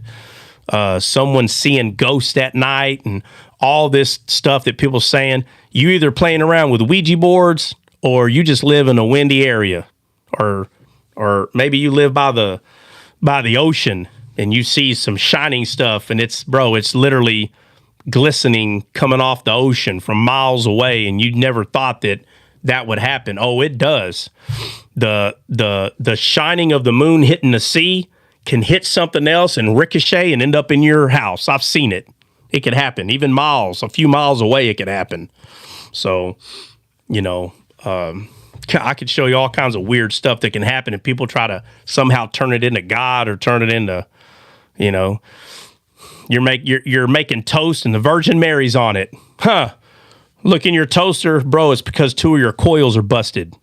Look at the shape right there. You thought Virgin Mary was showing up at your front doorstep every morning. It's ridiculous, But when you were blind from the word, from this, blind, you couldn't understand it, you couldn't see it, and you become descaled like Paul was, and all of a sudden you see the Bible completely different, there is no explaining that. None. There's no refuting it. Once you see it like Paul. Paul saw it, and that was it. Could you imagine, and you should, if you haven't already seen it, the more like the real zeal now that you have for the Lord that has nothing to do with your feelings is completely different. Nothing could ever take you away from the truth of who Christ is. It'll never happen. Ever. It will never happen. You'll never brag about, well, you're going to have to unalive me for my religion. You won't even have to brag about it. And if someone asks you, hey, if someone hold a pew-pew to your head and they say, renounce Jesus, would you do it? Like, it's first of all, I wouldn't, but what I'm saying is, it's a sad moment because you know that you would never denounce what you know to be true. You just, at this point, you just won't. And you don't want to be unalived, but it's kind of like, maybe I can use this to my advantage. Do you believe in Jesus? It's like, oh, well, maybe if I start crying and tell them, no, I don't believe in Jesus, maybe they'll leave. And then they do leave, and they end up getting pewed by me. And that's because I used their feelings against them. And I made them believe that I denounced Jesus, but I only did it to pew them. I hate to say that, but that's probably what I would, now that I understand that my words that I'm saying to this loser is not what God is paying attention to. And because I know that, if I'm able to act like a fool with spittle to get them to leave me alone, just like David did, now you start understanding how the flesh can be easily manipulated by feelings, and you just kind of see it a little different, because denouncing God in that way is not the same thing. Your physical eyes can't see him anyway. We see him in our heart, in our spirit. And how can your soul denounce that? That man that's holding a pew-pew cannot hear your soul denouncing it. So if my flesh just says to that man, oh yeah, I don't know who Jesus is. He's not real. I don't know. Are they going to believe that? Probably. I'm just saying, like, you have people that are in the flesh and you have people that are in the spirit. And the ones in the flesh, they're just going to believe that. Now, if they say, no, I'm not going to believe your words. I'm going to bring people up here to testify against you, whether you're a Christian or not. Well, I hate to say this. I'll be the first one to go then. The other thing I hate to say, approximately 90% of the people that claim to be Christian, they wouldn't have enough testimonies against them that they're a Christian. They look like the world. They smell like the world. Everything about them is about the world. So they're going to go around and ask everyone in their family, hey, is he a Christian? And they're going to say, how do you know he's a Christian? Well, he said, well, he's just a convert like the rest of them. But I tell you, there's going to be people, if they were to put me in the courtroom, there'll be too many people there. And let me tell you, if something like this is to ever happen, this is not going to be some small court. This is going to be a big deal. If you get caught lying, you're unalived. Let me just tell you, sadly, there wouldn't be enough evidence. There wouldn't be enough evidence to convict people to be unalived. There wouldn't be enough against a lot of people who claim to be Christians today. There wouldn't be enough evidence. But to some of us, there'll be plenty of evidence. Oh yeah, trust me, he is. Watch, look at the YouTube. Be out of there, But these other people who claim that they're Christian, they're just converts. They're only doing it because somehow it benefits them in this world. There wouldn't be enough evidence against them. Can you imagine? Can you imagine what kind of a day that would be when you're just like, no, I'm a Christian, and nobody can actually prove that you are? None. So that's kind of the era that we're in right now. Eventually, it's just be less and less people that are understanding the Bible. They're just mainly just playing religion. Again, you don't judge them, but that's why we're told to make disciples, because they're supposed to get pulled out of what they think being a disciple is and actually be discipled. Guys, it's already about to be 2:00. Anybody got anything? How long are we into the live? I want to say we probably started at 10:30, so 10, 11, 12, 1. We've probably been on about 3 hours. Yeah. Something like that. Hey, Kristen, did you get that length and width for me or no? Or is he even there? No, I haven't had a chance. All right, well, when you do, just text it to me or whatever. For YouTube. Oh, yeah, so we've been on for about 3 hours probably.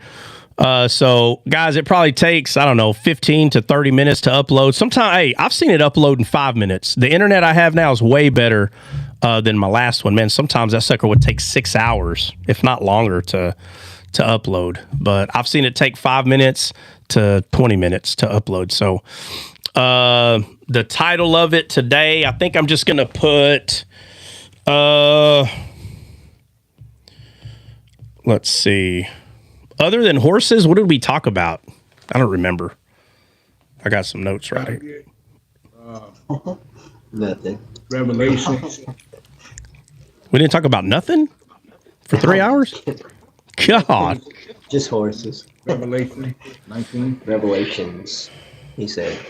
We have many. Oh, no. Revelation is not going to be one of my titles because that is not what we talked about. Oh, yeah. We talked about image and likeness a little bit. Yeah. I'm telling you, put Revelation up there. The mark. What is we'll get probably over 5,000 views. Nah. Oh, well, you might be right about that one. Right, yeah. Let me see. Yeah. Ryan said put Revelation big. No, we're good. All right, guys, anybody got anything before we hop off? Anybody? One of these days, Trot. One of these days. One of these days what? They're not. One of these days what? You'll stop challenging me out of my flesh. Huh? No, one of these days you'll learn how to harness your emotions and it won't bother you anymore. That's one of these days. All right. Oh, Mick's coming up. What's up, Mick? Real quick, brother. I couldn't get up earlier now when you were asking about that one gentleman asked Satan. He came on the Sabbath Live. We've been talking to him two or three times. He's changed his name. He pretty good dude. He's got some questions, so I've been inviting him to come to your live. Oh so yeah, no, I didn't mean anything by it. I just wanted to know if anybody knew him. Yeah, so it's all good. Brother. Yeah, absolutely. Yeah. Oh, what is he calling the video? So I'm going to title this video. I'm probably just going to put horses, and then I'll put mark and image next to it. I'm not going to put anything fancy on there. I mean, obviously, there's so many things I could put, but I'm just going to keep it simple. I'll just put horses, mark and image, and just leave it at that. All right. What's funny is the first thing he came on to Sabbath Live, I booted him in like 30 seconds, man, before I really even got to know him. So we got to know him, started talking. He's changed his name, and I think he came back. Just FY, I do know him, sir. Why do you keep saying he changed his name? What do you mean? He has two accounts. One. Yeah. Okay. All right. Yeah. Cool. The account that he has now will be more acceptable for descaled purposes. Oh yeah. No, man, it's all good. Okay, guys, God bless. We will see y'all Monday morning. God bless. All right, God bless.